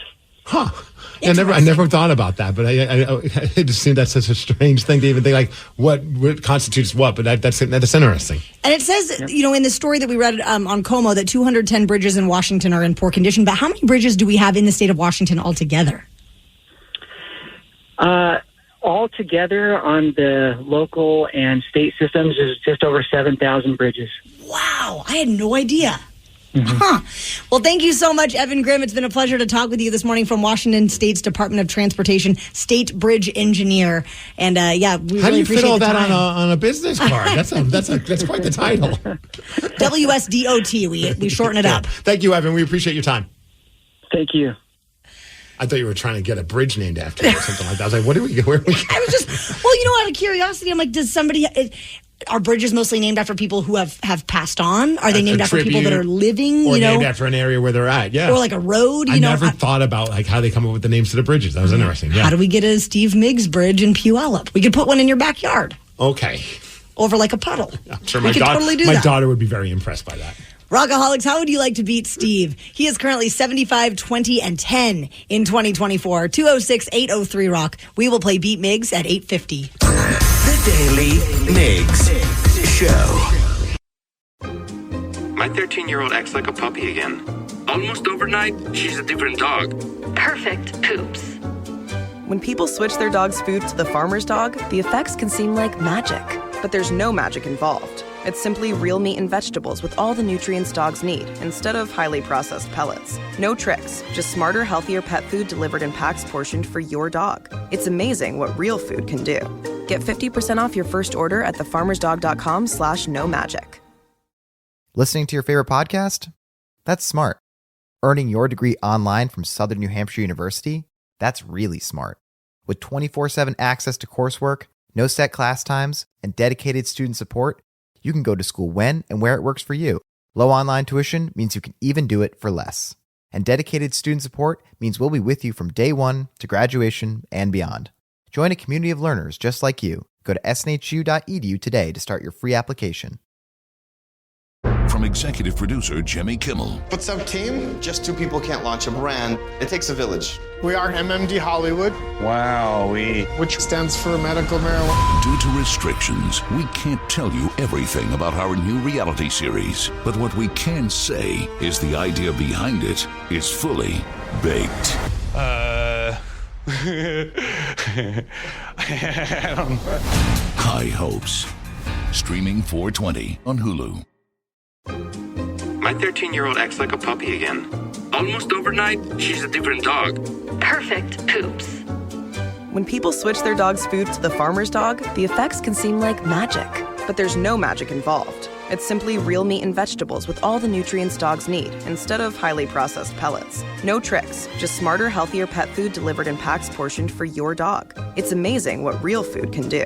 Get 50% off your first order at thefarmersdog.com/no magic. Listening to your favorite podcast? That's smart. Earning your degree online from Southern New Hampshire University? That's really smart.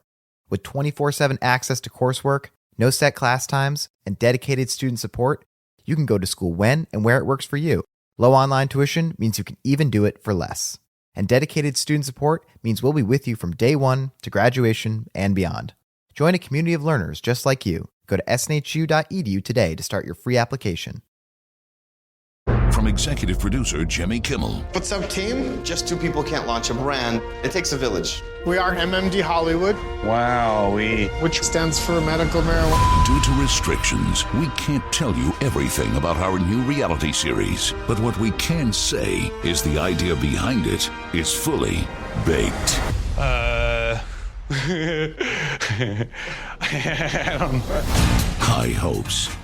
Streaming 4/20 on Hulu. The Daly Migs Show presents the most popular radio game on this side of the speaker. Let's play Beat Migs. Beat Migs, don't be a loser. Whoa. Beat Migs, you're a loser. Who's ready to beat Migs? I know Garrett from Hamma Hamma is. Garrett, are you there? Oh, yeah. Where the hell is Hamma Hamma? Well, I want to ask if you say Hamma Hamma or Hama Hama. I don't even know what this is. It's over on Hood Canal. Duh. Hamma Hamma. How do you say it, Garrett? The place is Hamma Hamma, but the company, like the oyster company, is Hama Hama. Interesting. Do you like oysters? Yes, love oysters. I actually work for Hama Hama. No kidding. I went there last May, and I'm going this May. I'm going to come find you, Garrett. If you go out drinking, right. Garrett, do you get hammered? Sorry. Yeah. Yeah, yes. I love that he works at Hama Hama and lives in Hama Hama. It's so fun. It just works. There's so many places in Washington I had no idea I existed. didn't even know this place existed. Me Yeah, either. it's right by Is it near Lily Chimacum? Wop. Lily Wop. Who the and, hell's Lily Wop? Yeah, Lily Wop. Yep. It's part of my favorite song. We got to do a field trip. Get educated, Steve. We need to hit the bars there and like do listener parties at Hama Hama. Oh, yeah. And Lily Wop. Yeah. Anyway, Steve, it's time for you to get out of Do they here. have a Burger King at Lily Wop? I don't And think do they have call it fast food over there. They need to have the Lily It's Whopper. very local, hyper local stuff. Oh, the Lily Whopper. That's a good one. Yeah, get with it, Taryn. For those playing at home, Garrett has 60 seconds to answer 10 questions. You can pass all you want, but you only get 3 guesses per question. Are you ready? Yeah.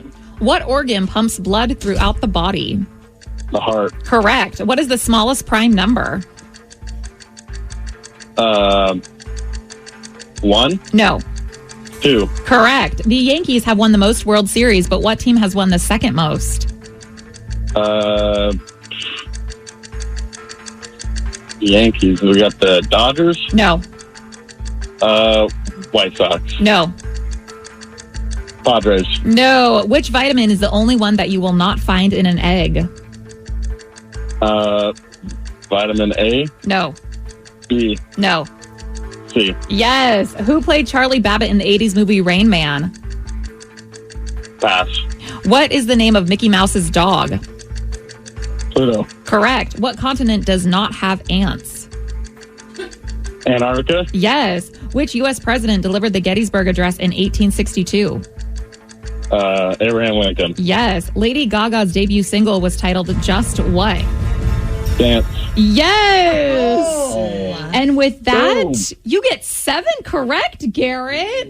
Okay. Not bad. I have faith. We can work with this. It's the oysters. I blame the oysters. They give you brain food. It's the Hama Hama. Yeah. It's an aphrodisiac and a brain food, apparently. Steve. Did you have any oysters this morning, Steve? Slurp them all, baby. Oh my God. I don't think I like when you say slurp. Slurp? Ugh. Ugh. Do you want me to say it slower? No, please don't. Slurp. No. Steve, are you ready? Slurp? Slurpee. What about Slurpee? Is Slurpee okay? I don't think I like any of that when you say it. Ah, yes. What Do you like when Taryn says slurp? Slurp. Yeah. You had to ask. What organ pumps blood throughout the body? The slurp. No. The heart. Correct. What is the smallest prime number? That would be 1. No. 0. No. 2. Correct. The Yankees have won the most World Series, but what team has won the second most? The Seattle Mariners. I'm kidding. In our dreams. Ooh, good question. I'm going to say the San Francisco Giants. No. Oh. The Houston Astros? No. Which vitamin is the only one that you will not find in an egg? Vitamin D? No. Vitamin C? Yes. Who played Charlie Babbitt in the 80s movie Rain Man?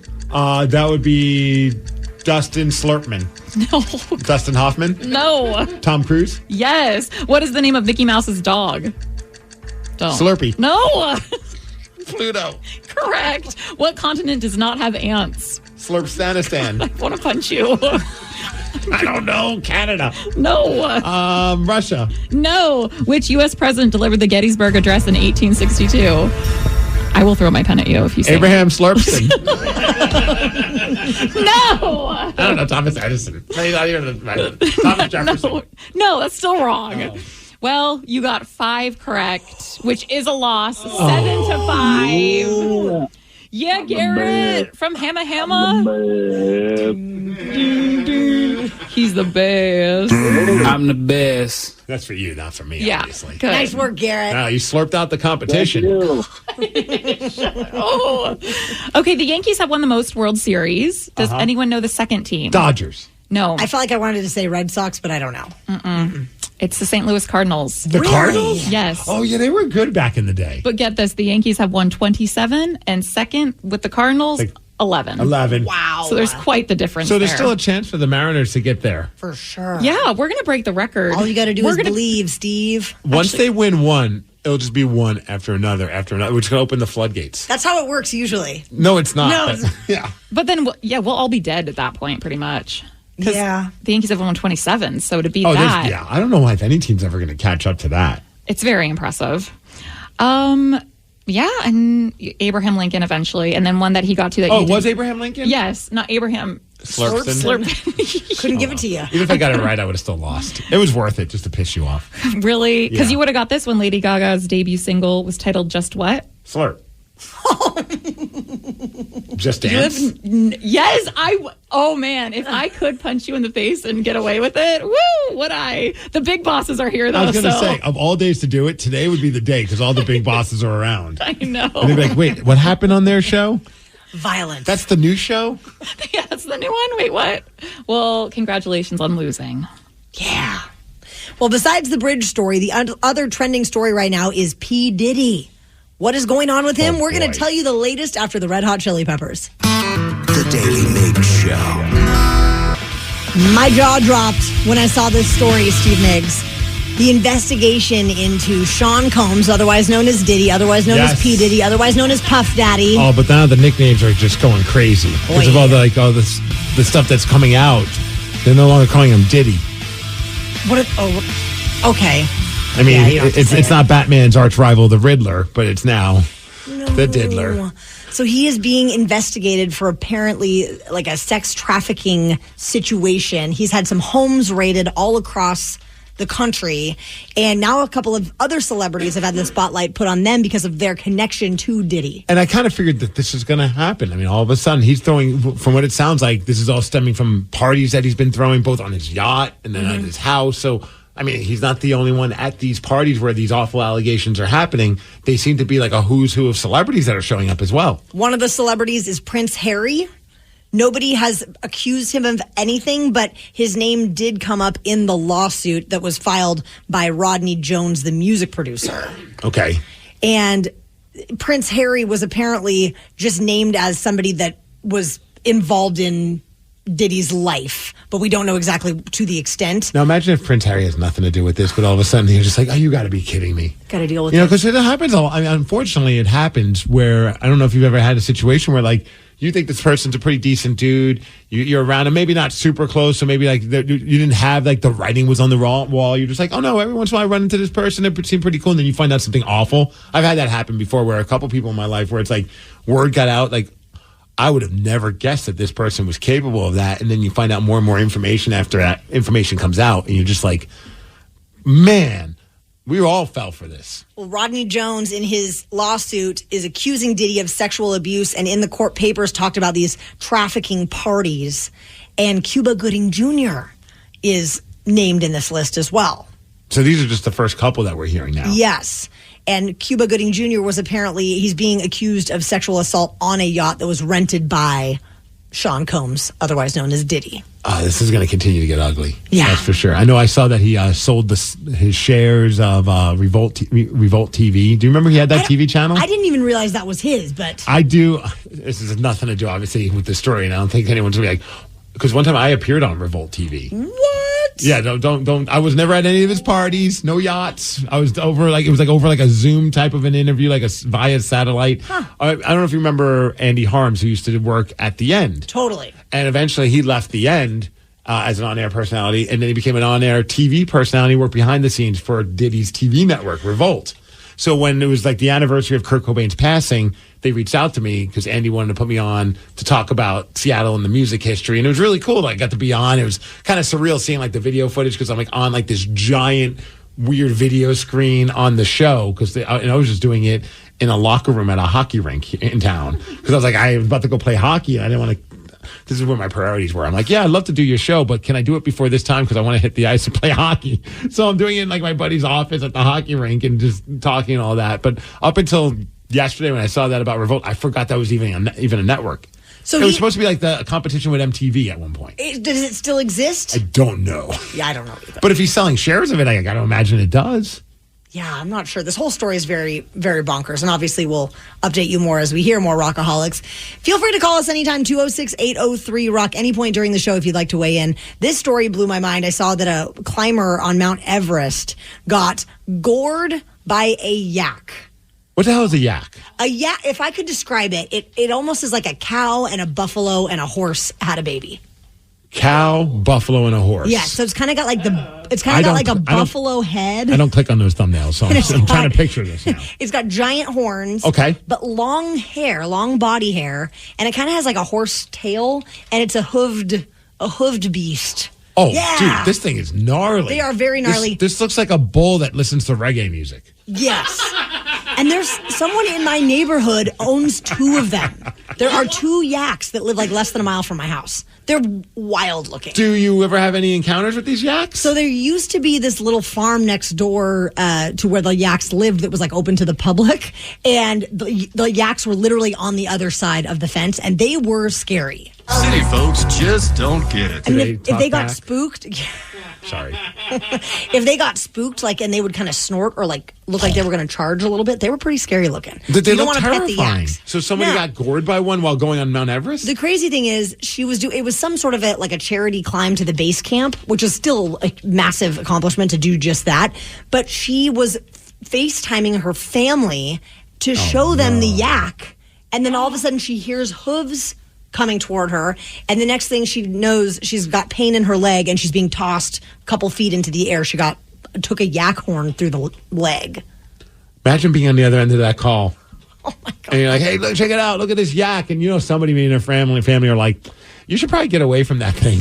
I mean, as the family, do you keep watching or do you shut your FaceTime down because you don't want to see what happens? Keep watching. I think you keep watching, not for any other reason than you're just startled. I don't know. I'd probably just be screaming the whole time. Get this, though. She was airlifted to the hospital to be treated and then rejoined the group to complete the last part of the trek on horseback. Oh. Can't stop, won't stop. Dude. Yakety yak. Seriously, I'd just be like, I'm good for the rest of this. You know what? You guys, good luck on this charity. I'm going home. I will see if I can find the pictures on my phone of the yaks that live nearby, because I think I have them on my phone. No, I think you should just FaceTime them next time you're near them. Deal. It's a deal. We'll screen record it just in case anything happens. Rockaholics, we know that you are a massive fan of rock music, but could you name a song after only hearing 1 second of the chorus? Prove it. And if you do, you could win tickets to see the Black Crowes. 206-803-ROCK. We'll play Hook or Shook at 9:20. The Daly Migs Show. My 13-year-old acts like a puppy again. Almost overnight, she's a different dog. Perfect poops. When people switch their dog's food to the farmer's dog, the effects can seem like magic. But there's no magic involved. It's simply real meat and vegetables with all the nutrients dogs need, instead of highly processed pellets. No tricks, just smarter, healthier pet food delivered in packs portioned for your dog. It's amazing what real food can do. Get 50% off your first order at thefarmersdog.com/no magic. From executive producer Jimmy Kimmel. What's up, team? Just 2 people can't launch a brand. It takes a village. We are MMD Hollywood. Wow, which stands for medical marijuana. Due to restrictions, we can't tell you everything about our new reality series. But what we can say is the idea behind it is fully baked. I don't know. High Hopes. Streaming 4/20 on Hulu. Listening to your favorite podcast? That's smart. Earning your degree online from Southern New Hampshire University? That's really smart. With 24/7 access to coursework, no set class times, and dedicated student support, you can go to school when and where it works for you. Low online tuition means you can even do it for less. And dedicated student support means we'll be with you from day one to graduation and beyond. Join a community of learners just like you. Go to snhu.edu today to start your free application. The Daily Migs Show presents the Extreme Music Showdown. Let's play Hook or Shook. Please sign this waiver before we continue. Thank you. We'll drop a 1-second snippet of the hook of a song. If you can't name the song, watch out. You're gonna get shook. It is time to play Hook or Shook, Rockaholics, and this week we are playing for tickets to see the Black Crowes on April 15th at McCaw Hall. Our contestant this morning is John in North Bend. Good morning, John. Hey, good morning. So you've got to get both songs right to win. And the first song, you'll be on your own. The second one, and this is where you can get shook, a member of this show must get it right for you. And if not, you will lose, and caller 9 will get those tickets. So let's spin the wheel and find out who you're playing with, me, Migs, or Sarah. You've had a good run recently, Taryn Daly. I think it's going to land on you again. Yes! Wow. This wheel is jacked up. I'm starting to get sick of this, I'll tell you that much. I'm fine with that. I like not having the pressure. For some reason, this game gives me anxiety because I do not want to fail the rockaholic. All right, John, I think we got this. Are you ready for your first clip? Let's do it. The hell was that, Danny? It's amazing is what it is. Oh, my gosh. I don't know that one, John. Let's hear it again. Yeah, can I hear it one more time? Yep. Oh, I know what it is. Is it AC/DC Back in Black? Nope. Is it Queen? I'm having such a good time. What's the song name, though? Don't Stop Me. Now. Yeah, I like how you guys look at me like I do not know anything about. I know very limited stuff about Queen. If it's not going boom, boom, cha, boom, boom, cha, I don't know it. This is one of the best songs that they've ever released. According to who? Me. That is a great song. It's not a bad song, actually. But now it's going to be caller number 9. Yep, caller number 9. Tickets 206-803-ROCK. Are you a big Queen fan? I love Queen. Queen's Yeah? the best. Yeah, I love the bicycle song. Then why the hell didn't you know that? I did know it. I didn't get a chance to say it. Oh, Because he 'cause guessed AC/DC. She figured it out on the second clip. I did. Yeah. I thought I had it on the first, but I wasn't positive. And if you hear it, you can hear them start singing. It's very easy to figure out, Steve. Yeah.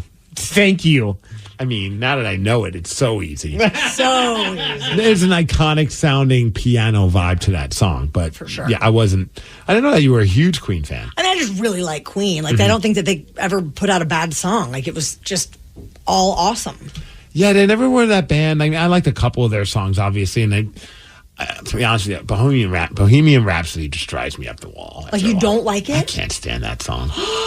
Did you watch the movie, the biopic, Bohemian Rhapsody? No, I saw Wayne's World. That's all I needed. No, of course I did. I thought the movie was great. Super well thought the done. I movie was really great. enjoyed Yeah. it. Mhm. And I do want to see them live because I do like the voice of. I like Adam Lambert's voice. He's fantastic. I've seen him live Really? When Like he- a solo? when he first started doing. After was it American Idol? He went on tour and he did the Showbox at the Market.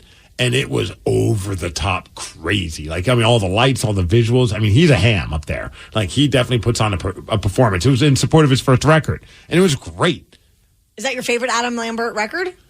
That's the only one I know. And I can't even name a song off of it. I haven't listened to that in a while. Although my wife and I, speaking of singing really quick, singing reality shows, we just got sucked back into The Voice. Oh, God. Who are the coaches or judges or whatever? It's judges, right? Yeah, No, coaches. They're sorry. coaches, but they pick the singers, and there's 4 because they have a 2-person judges as well. What do you mean They a have two- Dan and Shay that are one coach. That seems like it's not allowed. Who cares? Wow. Why do you care? Pick one, Dan or Shay. No, they work together. They're a team. Okay, so that person that's on the team now gets 2 coaches. That seems unfair. It's pretty awesome. They're pretty funny. I don't even know any of Dan and Shay songs, or Dan or Shay. I don't know any of their guy stuff. Then there's also John Legend, Okay.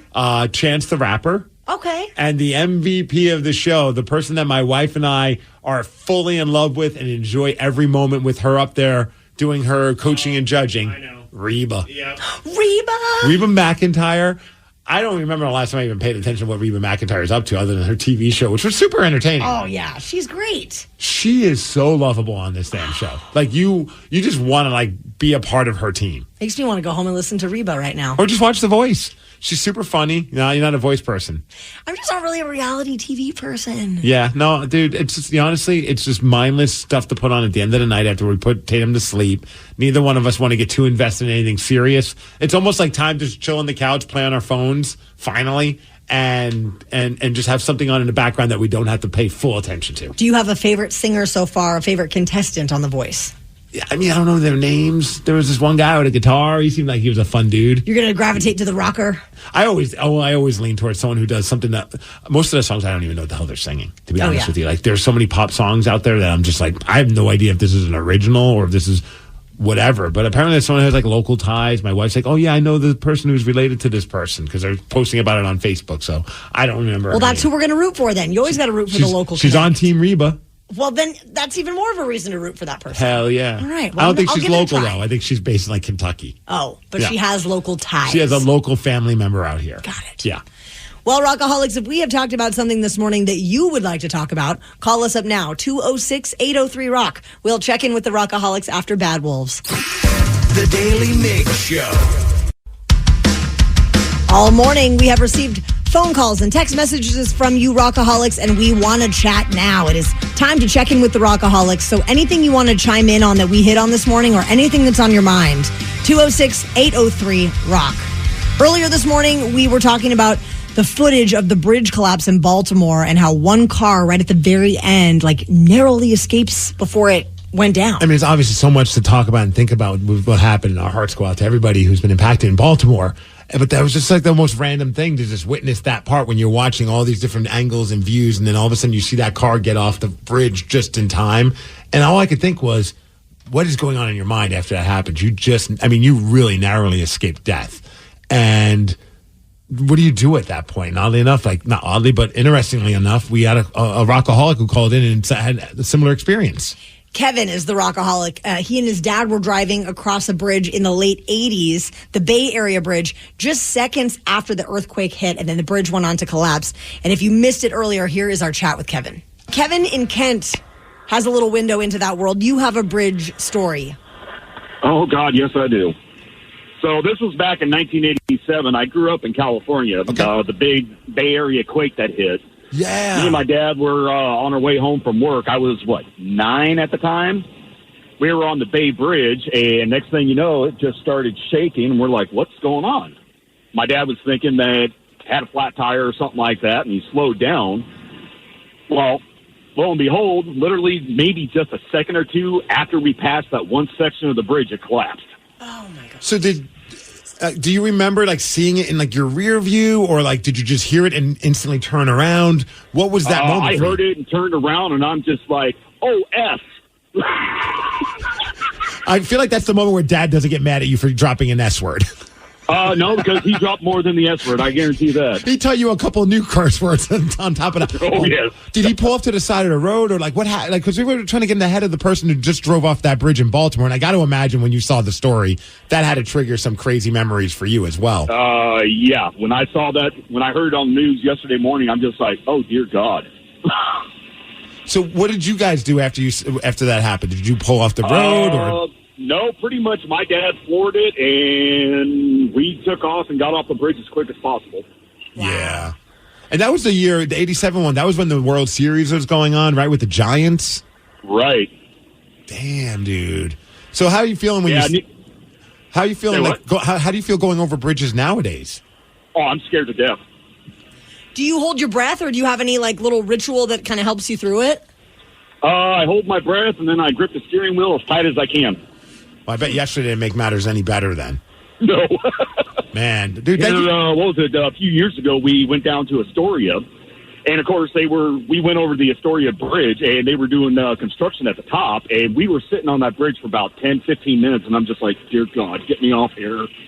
Oh, man. Oh, my gosh, that had to be anxiety-inducing. Yeah, and my wife's just sitting there laughing, and I'm like, shut up. Thanks, lady. Are we married to the same person? Because I feel like whenever I have moments of anxiety, my wife just looks at me and just chuckles. Yep. Well, Kevin, dude, thank you for sharing that story, man. I mean, when I saw you texted in, I was just like, that is someone that is experiencing exactly what we're talking about. Right? I mean, I'm even afraid to go over the 520 bridge. Oh, yeah. Yeah, I can understand that, man. That's just crazy. But the sad thing is, in certain situations, you have no choice but to go over a bridge. Yeah, especially where we live. Yeah. Exactly. Well, thanks, Kevin. 206-803-ROCK. We are checking in with the Rockaholics this morning. We heard a wild story out of Mount Everest where a woman was gored by a yak in the leg. And who better to talk about yaks than Juan in Tacoma, who has owned a pet yak before? No, I don't own them. You've pet a yak. Yeah, we pet a yak. Oh, so you didn't have a pet yak, you just pet a yak. Is that a euphemism? No, you guys should take your kids up to Squim. There's that Olympic game farm. Yes. It's pretty cool. They have buffalo, yaks, they have zebras, they have elk, they have all kinds of stuff. This shows how stupid I am. I've been to that. And we've had where the animals come up to your car and you feed them some bread or whatever it is. And I didn't realize. I remember seeing what I thought was just a disheveled-looking bull. Now looking back on it, that was a yak. Yeah, when you first begin, going through those gates, those are yaks. And they got all the flies all around them and stuff. Yeah. Oh, it's nasty. Yeah, I just thought, I'm like, wow, this bull needs a bath. Somebody comb him out, give him a blowout. Somebody needs to drug test this bull because it's clearly getting into some of the ganj and it's getting a little crazy with its hairstyle. That Olympic Game Farm is awesome. It is actually. You can buy cool. bread, and we threw the bread to a bear. I mean, it's pretty wild. We need to take Tatum to that. I want to go. We should do a field trip. You guys, let's all go. I want to go. I'll get a party bus. I would love that. Even as an adult, it was so much fun. Yes. Wouldn't that be hilarious? Add some booze. Hit up our buddy Rich and we just roll in on like one of those Lion Pride party buses. It's like music's bumping. They're like, what is it? Is this a traveling rave? And then there's two toddlers and Sarah with their head out the window. We can plan it for when Lily comes this summer, too. Let's do this. Yes. I'm 100% in. 206-803-ROCK. We are checking in with the Rockaholics. Daniel, you're driving on I-5, and you have a horrible vacation topic. Yes. So my family and I, we went to Hawaii, and we've been planning this for about half a year. So I saved up about $1,000 because I wanted to do a lot of cool stuff. So we came in the first day, rested. The second day, my brother and I, we went out jet skiing. We came back to the rental house and find out that none of us had keys. So I got it into my bright head to climb over a railing that had a side door on it. And I wanted to see if that was unlocked. So I climbed over using a ladder. I steadied myself on a round table, and I didn't know that it had a round bottom. So I got 3 points of contact on it, started moving more weight, and then it just toppled over. I fell and just kind of messed up my back, and I was laid up for the rest of the trip. How far did the fall take you to the ground? The table must have been at least a good 3 feet, 4 feet, something like that. Came up to about a little after my waist, and I'm 5-something. So it wasn't a horrible thing. It was a lot of just stuff on the ground, and I just did not fall correctly. So, yeah, I was laid up for the rest of the trip. Whoa, that's a dagger. You're in Hawaii, and you just can't do crap. Oh, yeah. So I was able to at least get up and walk around a little bit by the fourth day there. We were there for a week. So I just went up and blew a whole bunch of money on ice cream. Ice cream. Dude, there is some damn good ice cream in Hawaii. I feel you. Yeah. Rockaholics, do you think you are qualified for a rather unique job where you'll get to travel around the country? You just need to be a wiener connoisseur. Yeah. Why are you looking at Sarah? I don't know. Okay, now I know why. I'm going to tell you what that means at 9:50. The Daly Migs Show. The online gambling site BetUS is looking to hire a wiener connoisseur. Oh, yeah. This wiener connoisseur will need to visit. Was that your nickname at WSU? Totally. Yeah. This wiener connoisseur will be visiting all 30 Major League Baseball parks to check out the wieners. Oh, nice. What, locker rooms? At the concession. Oh, Steve sorry, Migs, my get bad. your mind out of the gutter. Now, that does sound like a fun gig. I can't imagine that you're going to be able to pay your bills with something like this, but talk about if you've got a couple of months, just do whatever the hell you want, travel the country, check out all the ballparks, and then enjoy some food there. They say you get to taste test dozens of hot dogs, but that's not really where it ends. That's just part of it. Okay. The other part of it is that they want you to measure each weenie to see which major league club has the biggest and the smallest. Are we talking length or girth? Well, they want both. They want length and girth, and they also want to know the weight. How dense is it? How heavy is this wiener? So you're going to be at the ballpark, and you're going to have a hot dog or a sausage, and then you're going to pull out like a cloth measuring tape. You don't think people are going to be like, who the hell is this guy or girl, and what are they planning to do with this Someone's thing? going to call the police on this person. Right? Or at least security. Be like, security, you might want to keep an eye on this person. They just measured this sausage. That would be wild to see. It's not going to be a full-time job, but they also don't expect you to do all of this wiener work for free. They're going to pay this person. How much do you get paid to be a wiener connoisseur? They're going to pay for your tickets to the game. Your travel will be covered, and you get $2,500. Yes. I mean, if you don't have anything else to do, this would be a fun thing to, like, if you're okay with, like, living, I don't know, maybe your bills are paid or you're young, so you live at home with your parents. What a fun adventure that would be. They're also going to toss in a $500 gift card for MLBshop.com, and you get a subscription to MLB.tv. Yeah, that doesn't matter to me. Oh, you don't care about that part? Well, I mean, the shop part, yeah. I feel like you just hook me up with a team jersey with my name on it in each place I go to. Maybe even let me throw out the first pitch. Ooh. You can apply, Wouldn't that be awesome if you got to throw out the first pitch everywhere? And this is like, hey, everybody, we'd like to welcome to the T-Mobile Park Mariners. Before we get to the game, throwing out the ceremonial first pitch is the wiener connoisseur, Sarah. Yes. If you want to apply, you can. You can go to the website and apply between now and April 18th. I just went to wienerconnoisseur.com and it wasn't what I thought it was going to be. Oh, God. The company is BetUS. Oh. Maybe start there if you want to be a wiener connoisseur. I don't know if I'd want to do, if I had to pick a food at a ballpark to be the connoisseur of and travel, for me it would be the pretzel. Okay. I would want to hit every ballpark and enjoy a soft pretzel.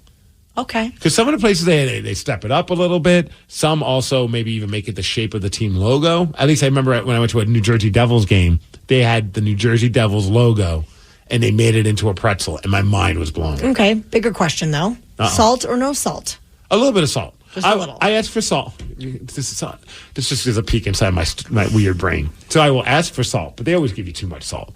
So then I get to my seat and I knock it off a little bit. I rub it off, get some of that salt off of it, and then eat it. See, the what will blow your mind even more, Taryn, is that he doesn't get any sauces with it. It's so weird. You eat it dry? It's so weird. Yeah. He is the weirdest one. You are absolutely not going to be the pretzel taster. No. I don't want. No, I'm the perfect pretzel taster. I don't need cheese to make it taste good or mustard. It tastes great on its own. The cheese is what I'm most excited about. The pretzel's just a vessel for the cheese. Yeah. It is funny whenever I go to a place and they're like they're walking up with the cheese cup. I don't need the cheese cup. They're like, "Well, sir, you paid for the cheese cup. You can have the cheese." I'm like, "I'm just going to throw it away." You're just raw dogging pretzels. Yes. I cannot believe that. Willy nilly. He also did this when we went to a Kraken game one time, and he did not get the cheese sauce, and then proceeds to say, "This pretzel is too big, Danny. Do you want the rest of it?" And I was like, "I mean, yeah, if you would have gotten the cheese, Steve." That pretzel was huge, and it was amazing.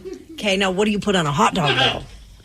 Pretzels. Do you put, but like, probably nothing. In your hot dog eating days, would you put a sauce on there? Or do you Of just course. Eat it, you don't eat it by just plain? Ketchup, mustard, whatever you want to give me, I'm going to put it on it. Kraut? No, don't mess with that crap. Onions. Nah. Jalapenos, jalapenos. Yeah, sure, why not? Okay. Yeah. Right. Cream cheese, let's go. Oh, yeah, the Seattle dog. Pretzels are fine without anything, you guys. Said no one ever outside of this person. I always get weird looks at Annie Ann's, too, when I get them, and they're like, what kind of dipping? I'm like, none. I just want your pretzel. This is really not okay with me. I'm offended. Someone said, I'm with you, Steve, on the pretzels. No cheese, no sauce needed. Okay. These are crazy words. Crazy words. McDonald's has partnered up with another well-known company, and people are losing their minds about it. You guys all suck. We're going to tell you all about it during the Daily Migs download after Bon Jovi. The Daily Migs Show. Knowledge is power. So give us 5-ish minutes, and we'll give you, some interesting stuff you can talk about at work. This is the Daily Migs download. AKA the DMD. Here's your daily dose of doings happening in the world. And we know Ryan Castle is here because he came in and hit us with some bubble guns, and then he disappeared. That is a legit sentence you just said. He came in with like these little bubble guns that shoot bubbles like children like to play with, and just doused me with bubbles. And then he took off. Now he's nowhere to be seen. Well, we've got some important people here, not Ryan Castle, so maybe he's hanging out with the important people. He big timed us. He's Bobby Big Time.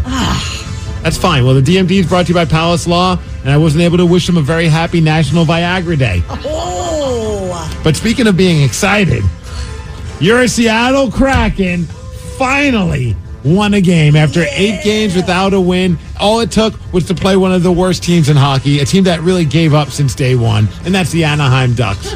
That's right. We beat the Ducks, and we get to play them again on Thursday, which is awesome. Just to illustrate how bad the Ducks are. Props to Joey Decord. He had a shutout.